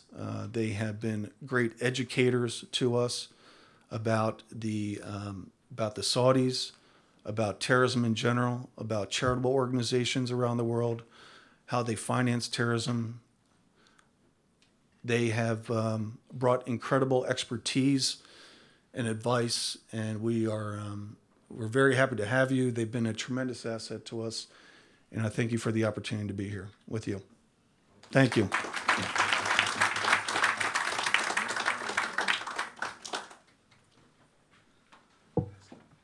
Thank you, Scott. Indeed, it is a pleasure to cooperate for more than 13 years. I think that the documents speak for themselves. The question is how you persuade your counterparts that there is a conspiracy, that something is going on, and to develop a body of information which build up arguments. I'm not a lawyer, I'm a layman. How can I support them to give them the notion that the Saudi state is a Dawah-driven policy? How to make the argument that extremism funding was a state policy starting from the king through the ministries going down? How to build a body of evidence that the charities are not NGOs style Professor Steinberg, They are state-owned, sponsored, financed organizations. And how this whole jigsaw is organized. This is basically based on Arabic materials. The internal discourse, whether it is newspapers, bulletins, international Arabic newspapers, Saudi newspapers. Scott mentioned archived. We analyzed the fatwas of Sheikh Ben Baz, which is the founding element of why we should engage into jihad in parts of the world. What is the concept of the Western cultural attack? I will not speak about it now. Understanding the mindset that they are defending themselves in attacking the West. What are the origins of the hatred and extremism towards democracy, secularism, all the isms that we have? Everything is written and translated from Arabic. So it's not only what was existing in archives in English, but I think also important to develop those concepts of showing our lawyers and also the judge and also the public opinion what was published only yesterday on Politico. That Chen, I'm sure, will relate to it maybe later on, if you have time, if you would like to speak. And this is the end of the game. What was published yesterday by the former ambassador of the US to Afghanistan, Iraq, at the UN, yesterday afternoon. This is a closing circle, a very important declaration and article published yesterday afternoon, and after the break, Sean will relate after Dvorah's Chen presentation. So we have time until what? 12:30?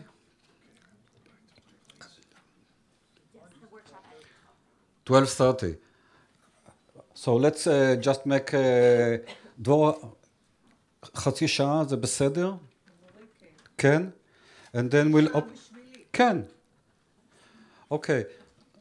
So we'll take a break until 11? Yes. 11:30, let's have something to drink and reconvene at 11:30, half an hour, and then Sean, and then Q&A, 12:30, lunch. Okay, thank you.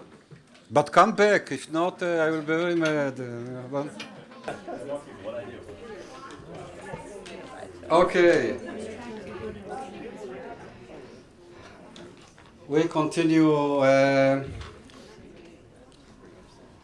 our presentations, although not all of us are still here, but we start.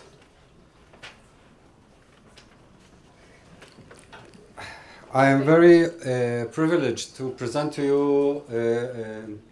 another lawyer, Advocate Dvorah Chen. Dvorah is a well-known lawyer in Israel.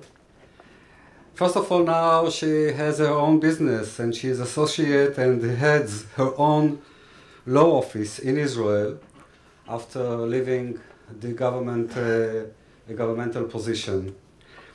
Dvorah specializes in criminal law, defense, and homeland security issues. We are also privileged to have Dvorah on our board as an ICT research fellow. She is also on the board of directors of the Israel Aerospace Industries. So she's a very busy lady. In government, in the Israeli government, she formerly served as the director of the Department of Security Matters and Special Affairs for the State Attorney's Office in Israel Ministry of Justice between 1996 and 2004. And now we come to the criminal prosecution. Until now we're speaking about the civil litigations and lawsuits. Now Dvorah will speak more of the hardcore of evidence, which we don't need the internet, maybe yes, but not the main source, how to gather the information, and to speak about the Israeli justice system and counter-terrorism. And within this presentation, she also will speak about the Marwan Barghouti case. So I'm very proud and honored to present Dvorah, please.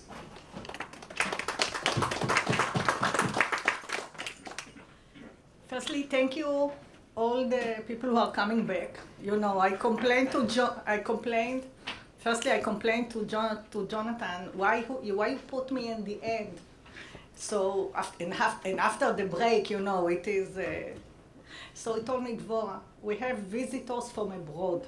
You are an Israeli native, so you can take care of it. So, you know, such an argument I cannot overcome. So, of course, our visitors from abroad are the most important one, and I thank every one of you who came from abroad to this conference. I was really very happy to meet outside people whom I see again and again every year. You know, I told Marilyn, I met just her, I thought it's very warming for us here in Israel to see some people like Steven and other people are coming every year again and again to the ICT conference.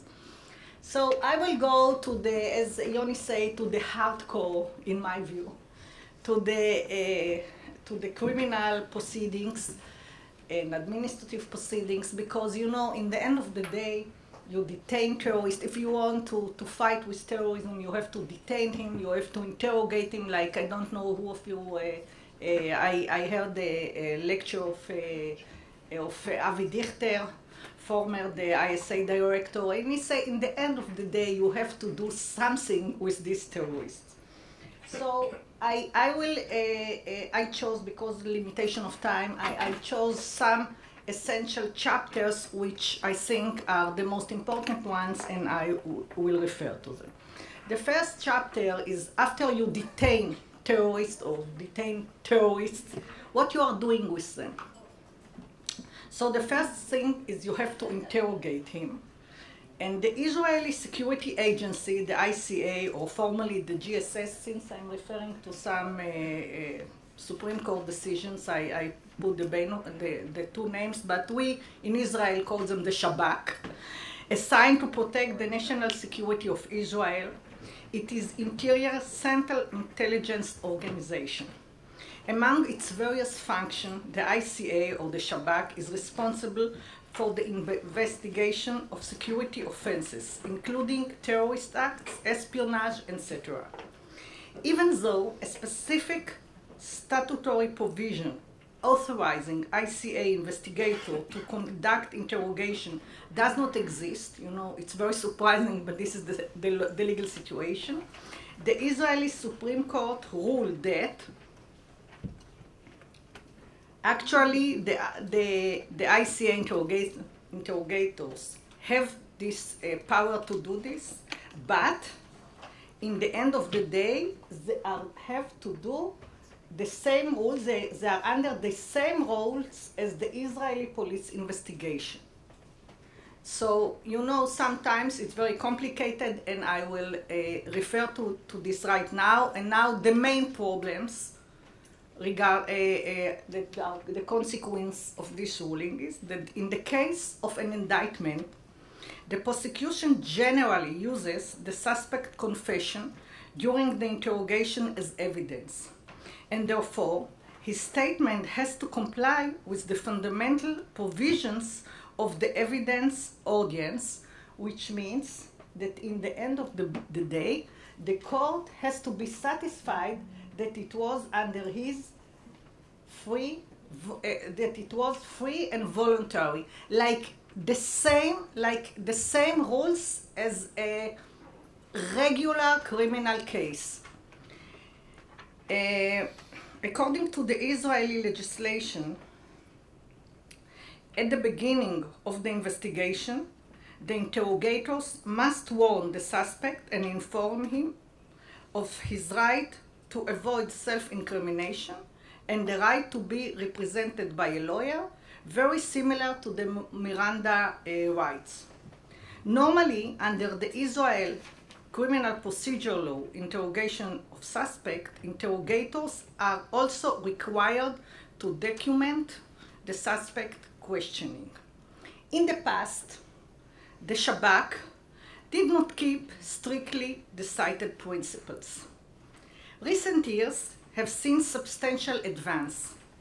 At the beginning of each interrogation of terrorism suspects, the interrogator provides the detainee a document written in a language he understands, which lists all his rights, including the right to silence and the legal implications. The suspect signed the documents and it is attached to the investigation file. The investigator has to document the suspect's version in detailed memorandum. And I'm pleased to say that in the time that I was the director of the Department of Security Matters and Special Affairs in the State Attorney's Office, I was one of the pushing factors who say that the Shabak has to follow these rules. It is not so easy because, you know, the investigators of the ICA, the Shabak, they don't really consider themselves as police officers, and we have to work very hard, you know, to change the diskette in the hand. I don't say that I succeeded 100%, but in a way we did like a part of the way. General practice is that the ICA interrogation is accompanied by police interrogators. They question again the suspect later to the ICA. This interrogation has to be conducted strictly by the book. These proceedings were approved by the Supreme Court, and I know that, you know, for a strange person to listen to this procedure is quite hard, mostly for people from the criminal field, for lawyers from the criminal field, because many people ask me, what's the use to question by police officer the suspect again after the ICA put in on the fire? But you know, this is the proceedings in Israel, and actually it was approved by the Supreme Court. Fire metaphorically. Be careful, Dvorah. Of course. Another issue central to interrogation is that of the lawful method. One of the most important petitions, now I'm coming to the special means, brought to the Supreme Court in its capacity as the High Court of Justice, dealt with the physical means that the ICA was permitted to employ during interrogation. This petition was filed in the beginning of the 90s, and the decision by the Supreme Court was given in 1991. And for me, it is one of the most important decisions of our Supreme Court. I will give you some of it. It's very, you know, it's a lot of wording, but what for me, in the end of the day, there were 9 justices in this case. 9 justices, you know, in Israel we have all over the Supreme Court 12 justices. 9 were in this situation, in this case, and they gave their decision. All of them gave the same decision, and actually they say that the GSS do not have the authority to employ certain methods like physical methods. And for me, the most important part of this decision was that democracy must sometimes fight with one hand tied behind its back. You know, it is very, I think that this ruling in a way reflects that Israel is really, in my view, is really democracy. Now, after the investigation is finished, the big question is what to do with this specific detainee or detainees. And I chose to refer to two tracks, which are the most common ones in Israel. And the first one is an indictment in court, the criminal track. This option is based on the possibility to indict individuals according to specific Israeli laws. I would like to emphasize that according to our Supreme Court decision, an indictment should be always the first option. Those involved in terrorist activities can be prosecuted in accordance with ordinary criminal laws, such as the criminal law, the penal code, and all of these. All of these are ordinary criminal code. The three ones, you know, many other criminals are indicted by the same law. The penal code is the central law against criminals in Israel. And there are specific, I gave like an example, 3 specific laws that are specifically for terrorist activities. I would like this to comment that a few months ago, Israel enacted a new anti-terrorism law that will be valid in the coming November, if I'm not mistaken. Yoni, am I right? November 2017. I mean, they gave all I mean, it is a very, very, you know, it will be in the future our main law against terrorists, as far as I see the situation. Now, since these are criminal laws, the general legal principle used in such proceedings give rise to problems in dealing with terror suspects. I mean, to file an indictment is easy. To prove it is much more problematic. I would like to give you, for example, a few situations a few problems that make our life, I mean, as a criminal prosecutors, very difficult to come to court with an indictment against terrorists. First of all, the suspect, I mean, the terrorist who indictment was filed against him is a regular defendant. So actually, the first thing, he has the right to representation, and most likely he can choose every lawyer that he likes. And I believe that Gerald give you one name of the lawyers that we saw in court that you mentioned. The first one, Fighel. Yes, and his mentor, lawyer Avigdor Feldman, who is very talented lawyer, and he, you know, he make us life very, very difficult when we have such indictment in court. Many times now we have the witness issue, and the witness, and you know, I give you always shortly in very short terms the main problems. First of all, with the witness, it might, if we bring this witness to the court, it might reveal and endanger collaborators, informants, and other people from the defendant environment who are working with the security services. I mean, many times the witnesses are the best friends of the suspect, of the defendant, and he didn't know that his best friend incriminated him. If I bring this person in court, I really endanger his life. I mean, it's not a question, it's not a theoretical question. It is a question of a life of a person who actually helped the security organizations for many, many years. Generally, many witnesses who are associated with the defendant reveal in their interrogation the defendant's terrorist activities. Often, when these witnesses were brought to the court, they denied the statement that they gave in their interrogation, and moreover, getting them to the tribunal is rather complicated. You know, in some cases that I ran, that I conducted, you know, to bring all this bunch of terrorists to the court is really not that easy. and most likely they will come to the court and they will deny the statement. Actually, we have in the Israeli law an option to file to the court the statement that these people gave in the police or the ICA, and we can overcome this situation.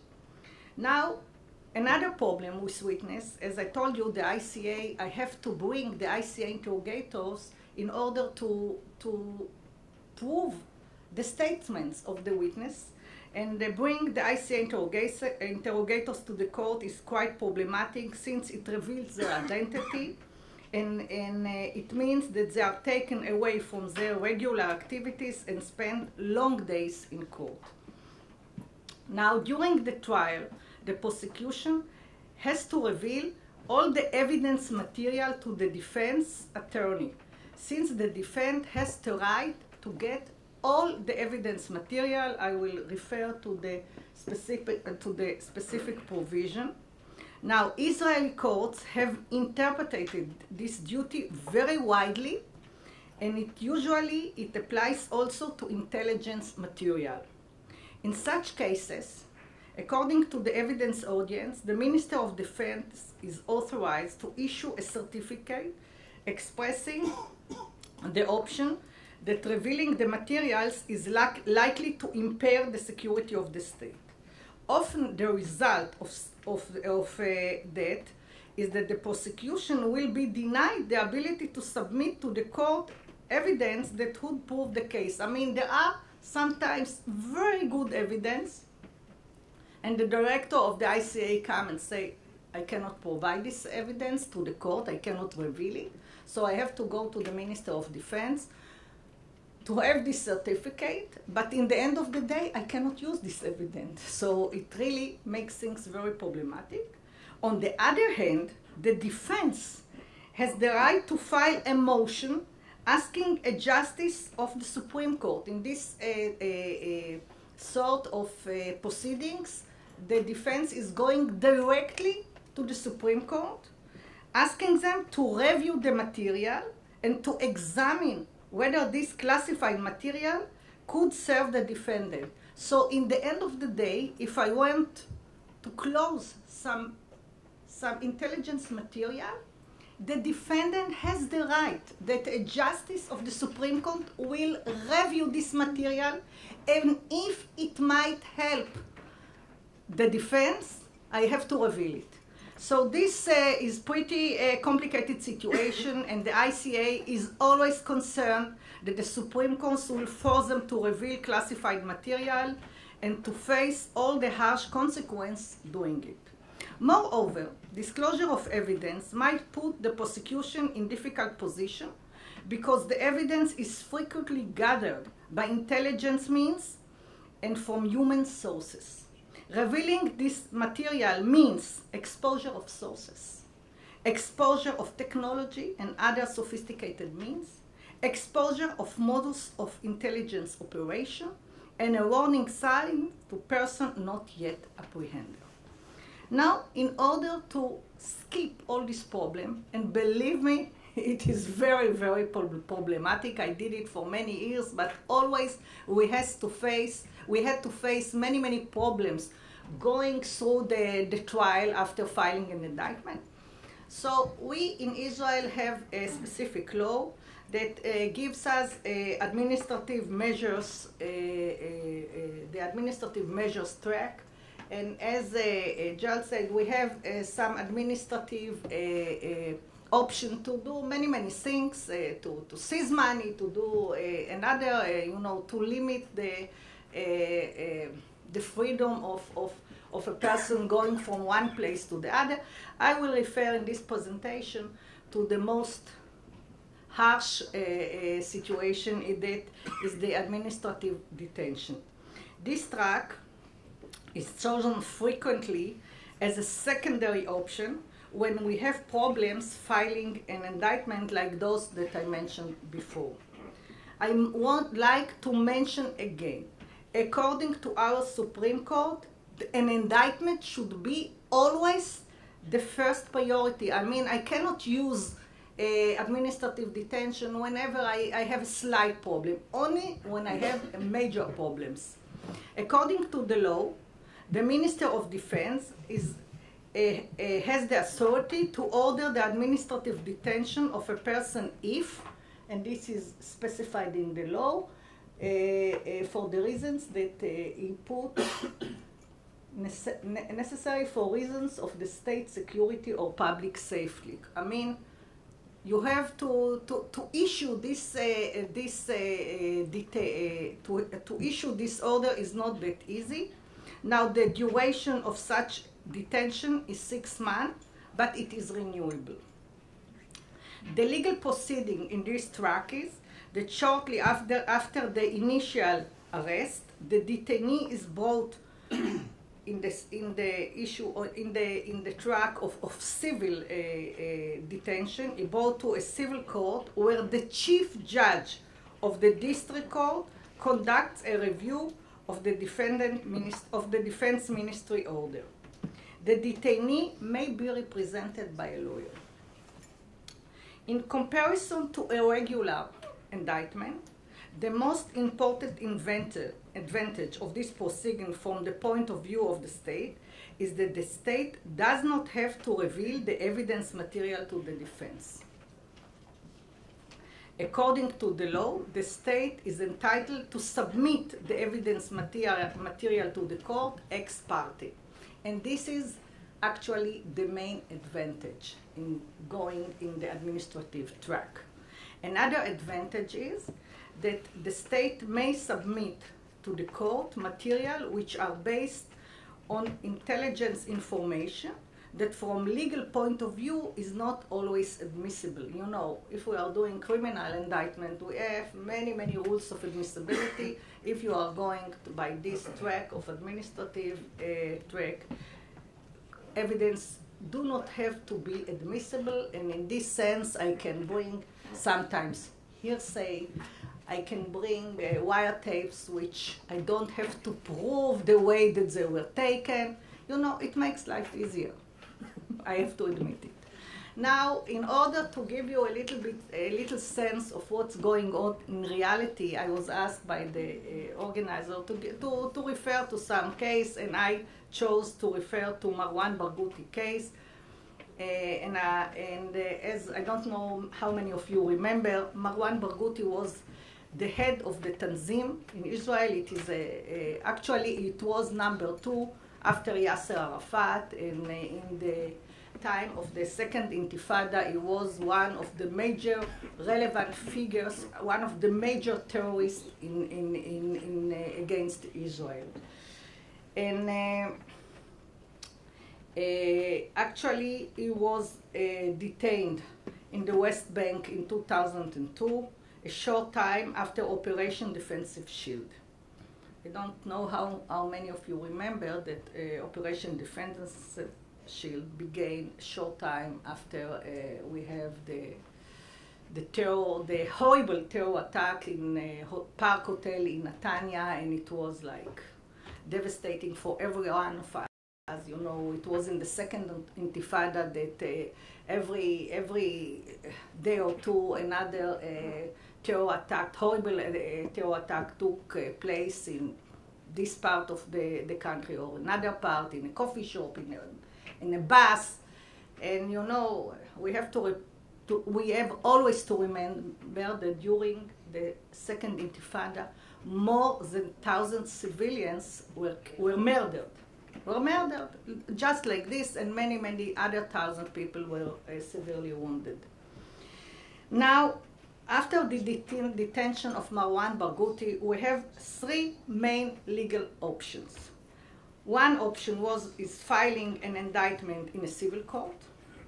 The other option was filing an indictment in a military court, since he lived and operated and was detained in the West Bank. So legally, we have the option to file an indictment in a military court, and we have the option of administrative detention. I would like to clarify, firstly, I would like to clarify that according to the Israeli system, The Prime Minister and the Chief of Staff do not have to consult with the Attorney General before the detention operation of terrorists or other individual or who endanger the security of the state. The Attorney General and his staff duty is to give a legal solution after the detention. I'm saying it because many times people have asked me whether it was a good idea to arrest Marwan Barghouti. Even now, there are many people who consider Marwan Barghouti as a political figure who could bring a peace to the West Bank. So my answer was and is now that this kind of decision is not in the Justice Department jurisdiction. You know, thanks God that there are some decisions that we don't have to take. Speaking of solution, I would like to tell you frankly that in the case of Barghouti, there were a lot of debates between the players in this arena. And finally, the Attorney General chose the hardest option to file an indictment in Tel Aviv District Court, and the responsible for pursuing this option fell upon me. Nevertheless, I supported the Attorney General decision, and I'll tell you why. Even though it was the hardest track. Filing an indictment against Marwan Barghouti in a military court would have brought the consequence of having a verdict that was unacceptable to the international community. This proceeding would have been considered to be an undue process by indicating that the army arrested him, the ICA interrogated him, and now again the army was trying him, and they decided his verdict. I would like to clarify that to file an indictment in a military court, it means that a prosecutor for the army will conduct this trial. I mean, all of this would have seemed to the international law as as an unfair game. In fact, it would have been very difficult to justify such course in the international legal terms. Choosing the option of administrative detention, and I have to tell you that in real time, many lawyers, friends, told me, Dvorah, you have to choose the administrative detention, it's very easy for you. Or we have another option at that time, the incarceration of unlawful combatants law, could have made life easier for us. But it might be used by terror organization as very strong argument that actually we don't have any evidence against Marwan Barghouti, and we are using the ex parte situation to persuade the judge with false intelligence material and so on. Moreover, since we have to prolong the detention every 6 months, we would come under pressure from other countries and other organizations not to prolong this detention, mostly due to political situation. I mean, every 6 months we have another pressure. Finally, we would enable him, Marwan Barghouti, every 6 months to use the courtroom as a platform to make a big show in front of the international media. Choosing the long but the safe route of an indictment in a civil district court imposes many difficulties upon us, most of them like the kind that I described before. For instance, all the witnesses, which are his friend, which actually were his friends, came to the court, and naturally they denied the statement that they gave in the police. But, and the big but is that we gained the benefit of transparent proceedings by letting the international media to cover this case. I have to indicate that we made all the effort in the District Court of Tel Aviv, which is not like, a big arena. It's not like a big theater. We have to make take special, logistic situation to make all the international media who came to cover this case everyone has space. A friend from the foreign minister came, whose English is much better than mine, who came and helped them. And we gave a very high, and it was really dealt in very high profile towards the international media. I would like, as I said, the entire trial was conducted in open courtroom, except the testimony of the ICA interrogators, whose identity was prohibited from being exposed according to the law. But in order to stick to the transparency policy, we released the full transcript of their testimony. Sure enough, we faced every day the situation that Marwan Barghouti used frequently the courtroom to create dramas. Barghouti was convicted for the murder of 5 persons and additionally various violations of a section of criminal code, including the Prevention of Terrorism Ordinance of 1948. He was sentenced to 5 terms, to 5 life terms and another 40 years, all of them cumulative. His verdict is spread on 78 pages, and no objective reader would say that his trial became a big theater production by the Israeli enforcement, as Barghouti claimed. So I don't have enough time to tell you all how we conducted this case. But as our friend from the USA said, and I say to one of my colleagues from the US, we use the witness statement. We use some of the statement that Barghouti gave himself in during the interrogation, but we use a lot of open material. I have, the most qualified intelligence officers in Israel helping me, but we use his public speeches as evidence. We use also documents that the IDF seized during the defensive shield operation. This was something very, very new. We have our friend Reuven Ehrlich, who really helped me in this situation. And we use a lot of newspaper articles as evidence in court. So you see, you are working in the same way in civil court. I hope you will have success with this. For us, it was really very helpful. So thank you.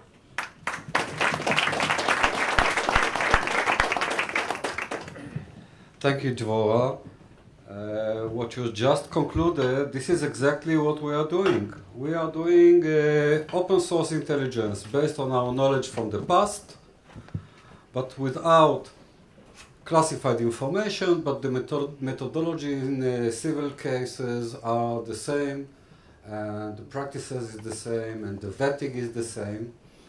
Several remarks on your interesting presentation. First, I think that the reliability of the evidence of the interrogations that are being reprinted or rewritten by the police were very helpful on the international arena, whereas the Shin Bet memos are classified. No, actually we filed them through the code. We open it in many cases in the recent year. At least I was the one who insisted on it. Can you take the mic, please? All the memorandums. I have to clarify that during my time in my job in the State Attorney's Office, all the cases that I conducted, I had a big fight with the Shabak. I insist to file them to the court, and actually it was opened. Okay, what I just wanted to mention is that within the international arena, the police protocols based on the memos of the Shin Bet were admissible in US court. And this was a big assistance. So sometimes it's a hassle when you present the memo to the Israeli court, but it not always is admissible in a US court or a French court. A police memo is much more acceptable. In the Holy Land Foundation case, we received all the protocols of the interrogations of people that were involved in financing Hamas charities in the West Bank and Gaza. All of them were police records, based, of course, on Shin Bet memos, and all of them were admissible, and the court, they were entered as evidence. And this is very important in the international combat of terrorism between states. It's an evidence that you can use. Another element which I would like to emphasize is, as a veteran military governor of the West Bank, in the West Bank, usually I think that Marwan Barghouti deserved to be tried in the West Bank because he's a resident of the West Bank and everything should be applied to him like any other resident in the West Bank. By emphasizing that in Tel Aviv court it is more reliable, it very much underlines the irreliability of our court system in the West Bank, the military, and I think this is not true. On the contrary, I think they are much acting more holier than the Pope. As a military governor, I was coming to the military judges, furious of their judgments. And I have at least one... You are totally right, but we couldn't bring all the international media to the military court. So it's a question of PR. Okay, now I think the name of the game, I don't know who initiated this brilliant idea to try him in Tel Aviv, and I'll tell you why. I'll tell you why. Because at the end of the day, even if you did not intend it to do like this, it was a superb idea. Why? Because in every kidnapping of Hamas, of Israeli soldiers, and prisoner swap, you take them from your storage. Yes, from the prisons. And this is very easy because it is within the military system, you swap between prisoners. Because Marwan Barghouti was tried in an Israeli civil court, it needs the approval of pardon by a different style. It's always mixed between these. Yeah, but it needs also the pardon of the president.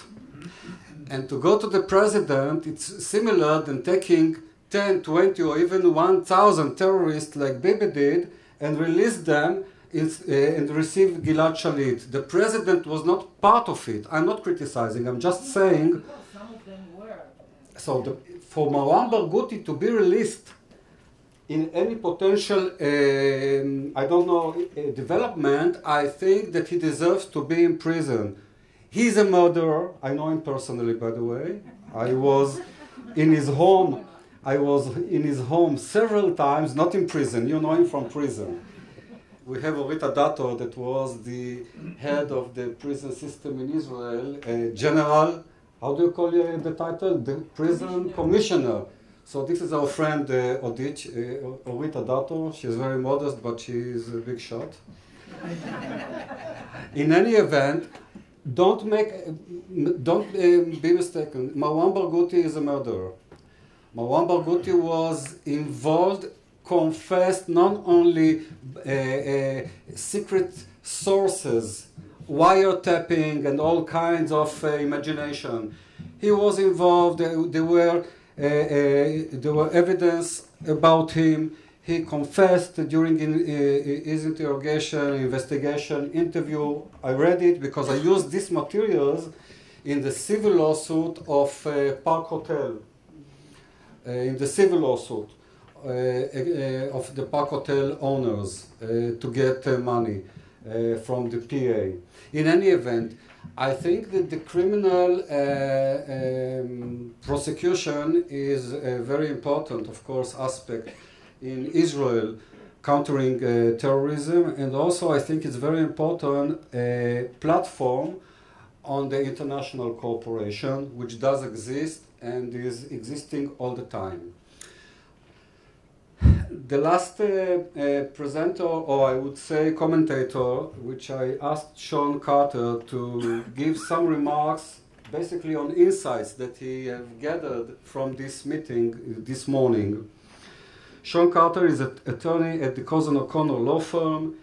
He concentrates his practice on criminal and mass tort litigation, with particular focus on cases involving claims under the Foreign Sovereign Immunity Act and Anti-Terrorism Act.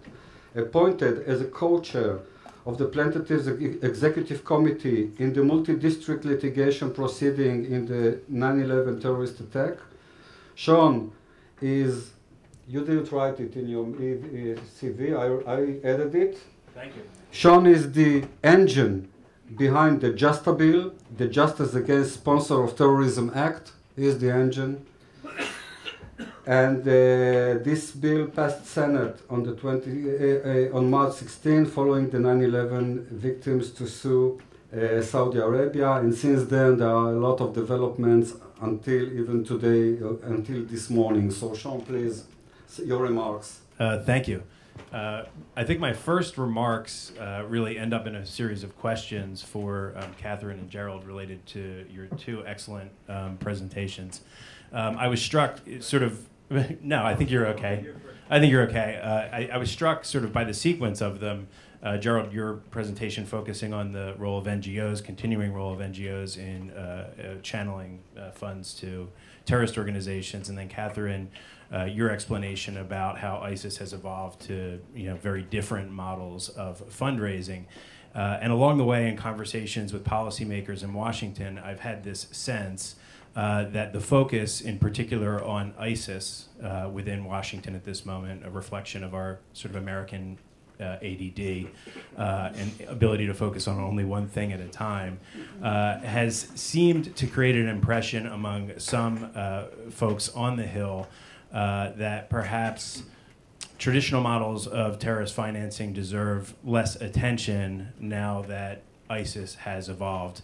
And so I guess my question is, are you seeing any evidence that perhaps resources are being pulled away from the focus on charitable organizations and other traditional models in favor of focusing on the new methodologies?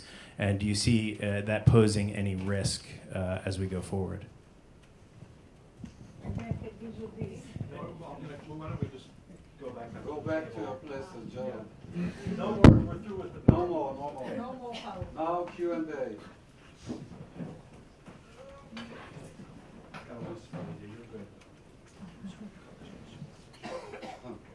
Are we supposed to answer now or take I questions? don't know, Sean, you have additional insights? No, that was it. That was That's it? answer that question and we can move on. You move on the Q&A. You want to continue? Well, let's focus on this first. Ah, okay. Yeah. Should I give a quick response because mostly it's for you? Sure. Okay, I would distinguish, it's actually listening to all the presentations, and I have to say I learned a huge amount from everybody on this. And I'm going to have to learn a lot more about the Holy Land. I want to talk to you about your perspective on Holy Land Foundation, because I didn't include that in my presentation because it goes back, but you reminded me that that was extremely important, also comparing that with Interpal in the UK and where the differences are. But my point is, in response to Sean's question, that I think we have to distinguish between, I guess, micro and macro. Gaza is isolated. It's very difficult. I shouldn't say this, maybe I'm wrong, but it seems to me as an outsider that Gaza is isolated from the entire international financial system. Israel did not have to do what Katherine and her colleagues and everybody in the Treasury Department did and everything else that was done to try to isolate ISIS from, or ISIL, use ISIL? Whatever you use, Daesh, from the international financial system, or what was done in the case of Al-Qaeda. In the case of, physically, territorially, Gaza is isolated. And so therefore, they do have to rely on, to a very large degree, the NGO humanitarian aid channels to get funding. When you're dealing with something that is as broad and has as much access as the case of Daesh or the case of Hezbollah via Syria, Iran, Iran, Syria, and other allies, that's a different case. So I would say that both models are still valid and important. Both approaches are done, but it depends on the situation and the specifics. And as you get to greater ability to integrate into the international financial system, then you need to be able to, if all those efforts, I think what we saw, and this is a different issue, but in the case of Iran, the sanctions regime really did force them into a much smaller arena for operating financially. And that's the goal or the process going on with Daesh, and that's where we are with respect to Hamas. And then they become, well, what's left for them then? And then the earlier model is the one that becomes the default. That's the way I look at it. So what I see, and as I think maybe you picked up on, I noted in the beginning of my presentation the importance of continuing to use traditional counter-terrorist financing tools, continuing to focus on targeted financial sanctions and on transparency in the charitable sector and building up and implementing those. Katherine, can you speak into the microphone? Oh, sorry. Building up and implementing protections in the charitable sector against the diversion of funds. And I think one important and ongoing aspect of that in the U.S. Is engagement with the NGO sector to make sure that those standards are understood and being used and the vetting is being done, but also to make sure that they're applied in a way that doesn't disrupt the ability to provide humanitarian assistance as well. I think that on the targeted financial sanctions, the tools and additional insight that I think has been built up over the last couple of years in targeting terrorist organizations that control territory, because it's not just the Islamic State that has done that. We've seen it with Al-Shabaab and with Al-Qaeda in the Arabian Peninsula and AQIM to a certain extent. There's been other organizations, but I think there's been a lot greater understanding of what tools can be used to disrupt that financing. Those are just things that add to the toolkit. It doesn't take away from traditional methods from the sanctions regime. I think a good example is looking at Al-Qaeda and al-Nusra financing in Syria, which is a traditional financing model. And between about 2012 and 2014, but then continuing on, the Treasury Department did make a number of designations, a number of which were picked up at the UN level as well, of al-Nusra financiers that painted a pretty clear picture of how they depend on donations from the Gulf and what jurisdictions in the Gulf are the permissive jurisdictions, as the Treasury Department has said, that facilitate this. And so that's also very useful and ongoing, and I don't think they displace each other. To Gerald's point, do you think that it's likely, as we degrade ISIL's capacity to generate funds from, oil revenue, those kinds of things, that it is likely to turn back to some of the more traditional methodologies like funding from sympathetic donors? And is there any evidence of that happening? I don't know of any evidence of that happening. I think that the Gulf states that have traditionally been the areas from which funds have flowed to Al-Qaeda, meaning the donors in those states, not necessarily the states themselves, but that they have responded and disrupted Islamic State financing when it's been identified in the Gulf. And I don't think that there's an appetite to see a lot of external financing. Also, as I noted in my presentation, there has been a conscious decision by predecessors to the Islamic State, Al-Qaeda in Iraq, and there's been documentation that supports this, that it's a conscious decision to raise funds locally to not make itself vulnerable to external direction, and having to do that. I think that it's a really interesting question as the Islamic State is pushed out of Iraq and Syria. How will it finance itself? But I'm not convinced that state sponsorship is what's going to happen next. I think it'll be a return to an insurgency that depends on criminality. but it'll be much more difficult without controlling resources for the Islamic State and whatever comes next to finance itself. Any more? Any remarks? You mentioned something about the Politico article yesterday, which I Yes, do think please provides go ahead. some interesting context to the conversation that Scott offered. In trying to build out an evidentiary portfolio that would support the 9/11 families and victims' claims against elements of the Saudi government, I think one of the important questions that Yoni and Eitan force us to ask is why? Why would elements of the Saudi government be involved in this, and in particular, why would elements of its state-funded proselytizing apparatus be possibly engaged in this activity? And I think that provided the context for a lot of the channels that we rode down. In other words, one of the reasons that we went through all of the journals of organizations like the Muslim World League is because they had, on the one hand, been tied very closely to the state, and on the other hand, implicated in various investigations in terrorist activity. And so we need to understand a little bit more about those organizations.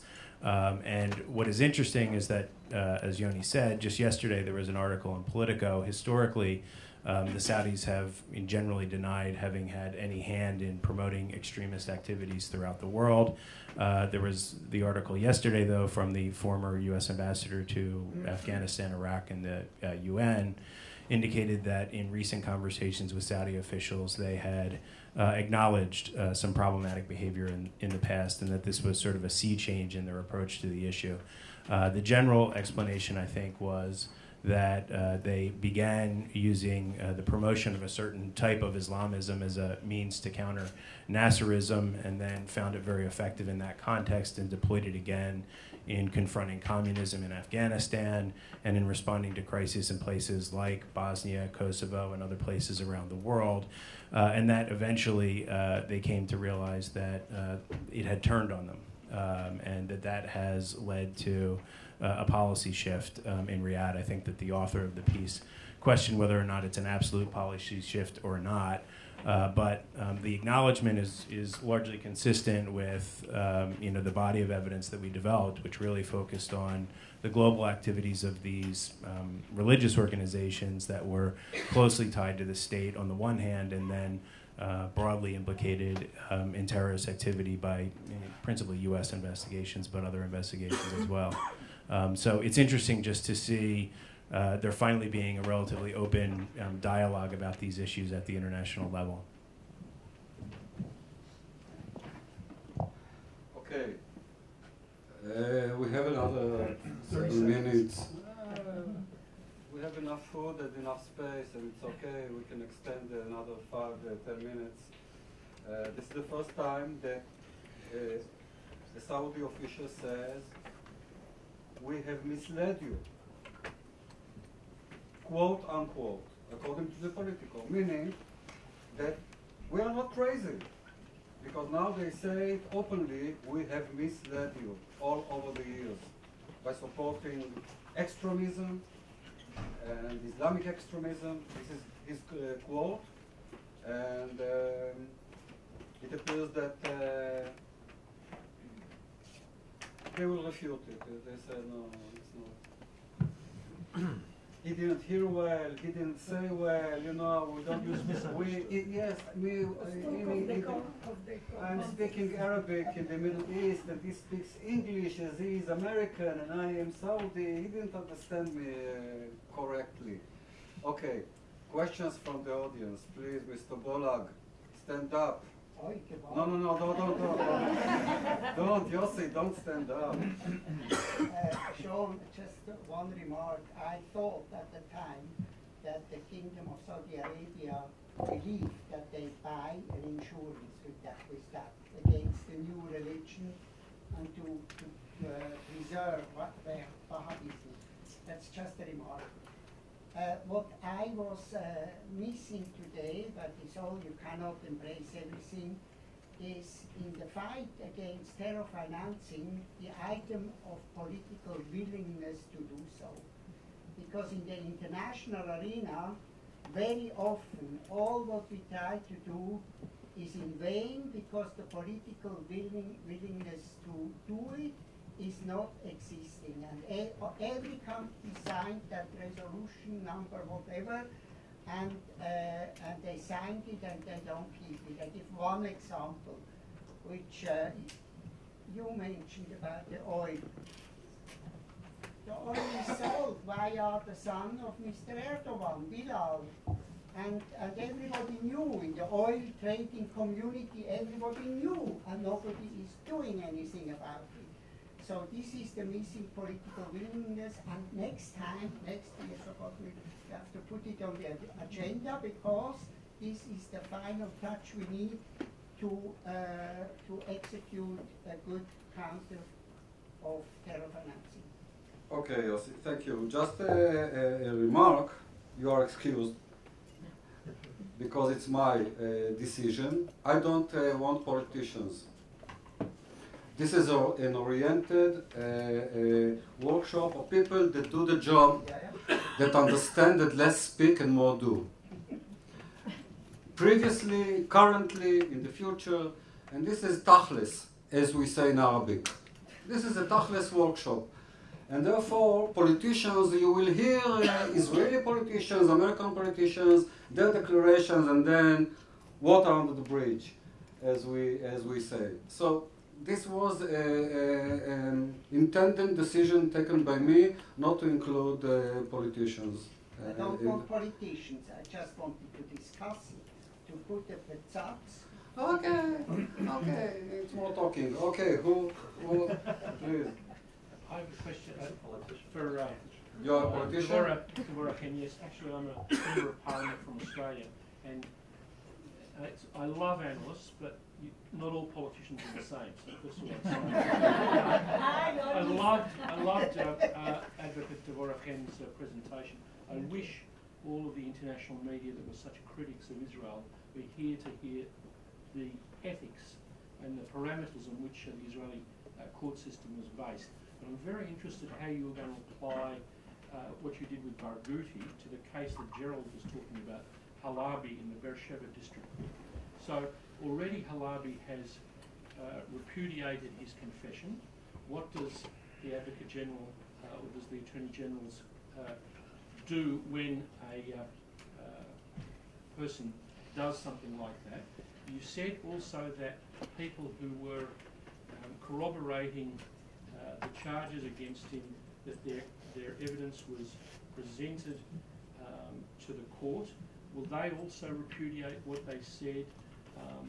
Is the written judgment or evidence of these people available to the international community, to the Israeli public? And how is it valuable for a case like that, and I'd like Gerald's comments on this too, to use public evidence, the hard way that you described, to make hasbara, if you want, against these kinds of people who are misusing Western taxpayers' funds to finance such activities? Look, I'm a criminal lawyer. I'm not a politician. I'm not a member of the parliament. After I retired, many parties approached to me and asked me if they want to to join them. I'm a criminal lawyer. I don't know how to be a politician. Now, the Halabi case, I don't know because it was filed in 2007, and I was also always, I was very... This is the World Vision one. This is right now. The Hamas operative who ran World Vision in Gaza. When he was arrested. Okay. I'm sorry, but I'm not, I don't know the details. First of all, if someone like this is arrested, it is now a big deal or a big challenge for the prosecution in Israel to make all the due process from day one.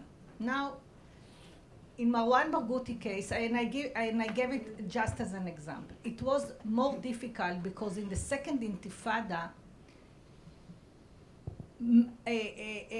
dozens of terrorists were arrested, and there were not enough investigators, you know, to pay attention to every specific terrorist. And with Marwan Barghouti, according to my approach, many mistakes were done during the interrogation.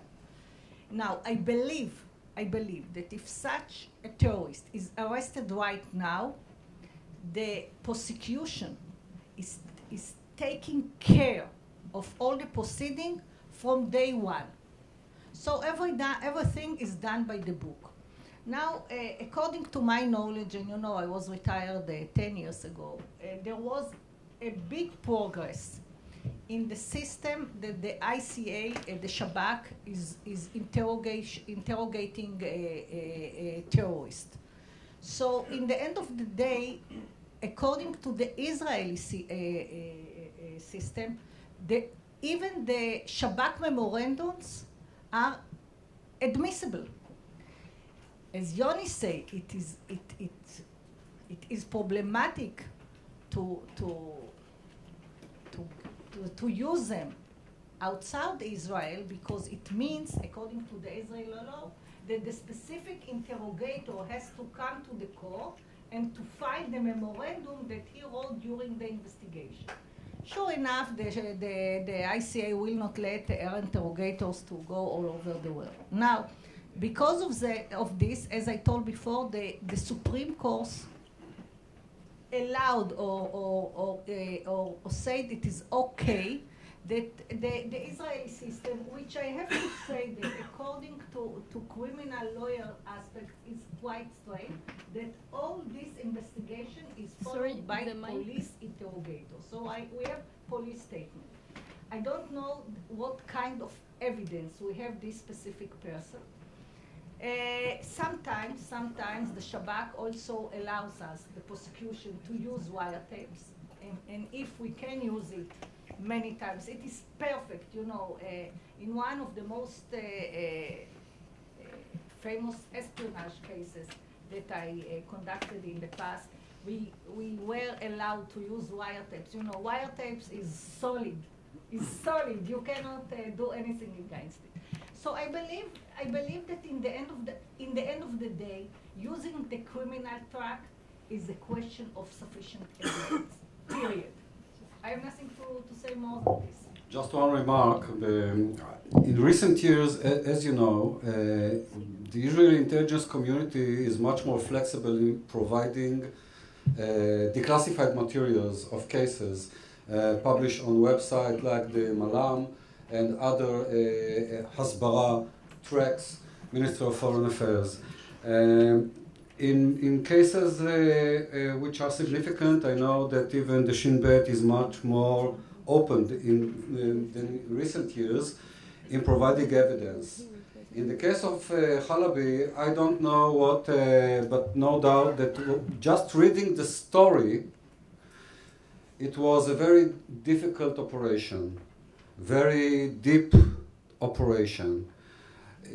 I'm sure that there were involved all kinds of sources, and it is not just the detentions, oh, I don't like you, come here, confess, he confessed. It was a multidisciplinary intelligence effort to monitor this, how he was embedded within this organization, to monitor his activities in the organization, and so on. And therefore, you understand the regishut, the sensitivity of the, because this is a very hot topic. I'm sure, because I know how Shin Bet is conducting those things in the recent years, they will declassify some of the evidence in due time after they feel it is okay to declassify and use it through Ministry of Foreign Affairs, through the IDF and so on for Hasbara purposes. The ISA website actually has a very general concept. Yes, it is general. I'm proud to say that I believe that I have a specific role in making the ICA, the the ISA to think a little bit broader. I mean, Sorry, can you take the microphone? And at that time, I have to thank many. I have to thank Avi Dichter. Avi Dichter Avi Dichter was the director of the Shabak at that time, and I have to say, very frankly, he has an open mind. You know, because the DNA of a Shabak person is that everything will be closed. Everything will be closed. Of course. But Yoni laughed and said it is PR situation, but we cannot ignore it. I laughed, I didn't laugh. I said that this was a major contribution of Shin Bet and this for international prosecutions. And this was the contribution of Shin Bet. So according to my experience, I believe that Avi Dichter was really the first director who understood that they have to open a little bit the gate and to gain the benefit of their hard everyday work. Okay, last remark. One quick, and we need to. I want to emphasize everything that Dvorah said it better than I was going to say. And the issue of the diplomatic arena, the PR arena, all of those things are extremely important. I'll just give you one example. We have been I speak to a lot of diplomats, the European ambassadors and officials from those countries, and I speak in various European parliaments exactly on this issue of terror financing in our area, the micro that I was talking about, and the way it goes through NGOs. The piece of evidence that convinced a number of members of the Swiss parliament recently and the Swiss foreign ministry to take this issue seriously was the English translation that NGO Monitor did of the 2007 High Court decision on Shawan Jabarin, which I mentioned earlier. Why? Because it wasn't a document that they could check themselves. So, and that makes a big difference from saying we have heard, or the ISA says, and we're going to have to make sure. I'm less optimistic, just because I'm a somewhat, I guess, skeptical person from my experience, that all these lessons have been learned. There has to be, in the case of Halabi, there has to be hard documentary evidence, whether it's wiretaps, whether they're images that were taken. It cannot simply be confessions and closed court proceedings. I've heard that from European ambassadors who are, I've heard that from ambassadors who are involved in this case, and they went to, I think they spoke with Dory Gold at the foreign ministry about this, that then they can explain to their home offices and explain to the journalists who are going to write about this sympathetically from the point of view of World Vision and Gaza and Hamas, that in fact the Israeli court system, even though parts are taking place in closed court, is in fact a fair judicial process. They need to see the materials. So it's not an open court? The case right now, well, they haven't made a decision yet, but the reports are it's going to be largely closed court. But they filed it. I'm sorry that I don't know that but indictment. Indictment was provided, and that was public. So and worried it's Gaza, they can't do it in a military court. No, it's in Beersheba. It's in Beersheba, in the district court. זה מה שהיא אומרת. The district court in Beersheba. I thought the judge has the discretion to make it the proceedings partly closed or largely closed. At least that's. The only parts they can close is if there's harm to. Well, that's the question. They're not going to close the. Okay, I hope. And it can't be a military court because it's Gaza. No, Yes. military court is not a question. It's Beersheba. It's Beersheba. No, but he was acting in Gaza. I believe that the current state attorney. I believe that the current state attorney, Shai Nitzan, is very aware to the media benefits of such a trial, and I believe that most of the trial, I mean, you cannot open the doors if a Shabak investigator is giving his testimony, but I believe that it will be done correctly. I hope so. Okay, let's hope and continue pray. And now we are hungry, so let's go eat. Thank you very much. You've been a lovely audience. God bless you. And Shana Tova. So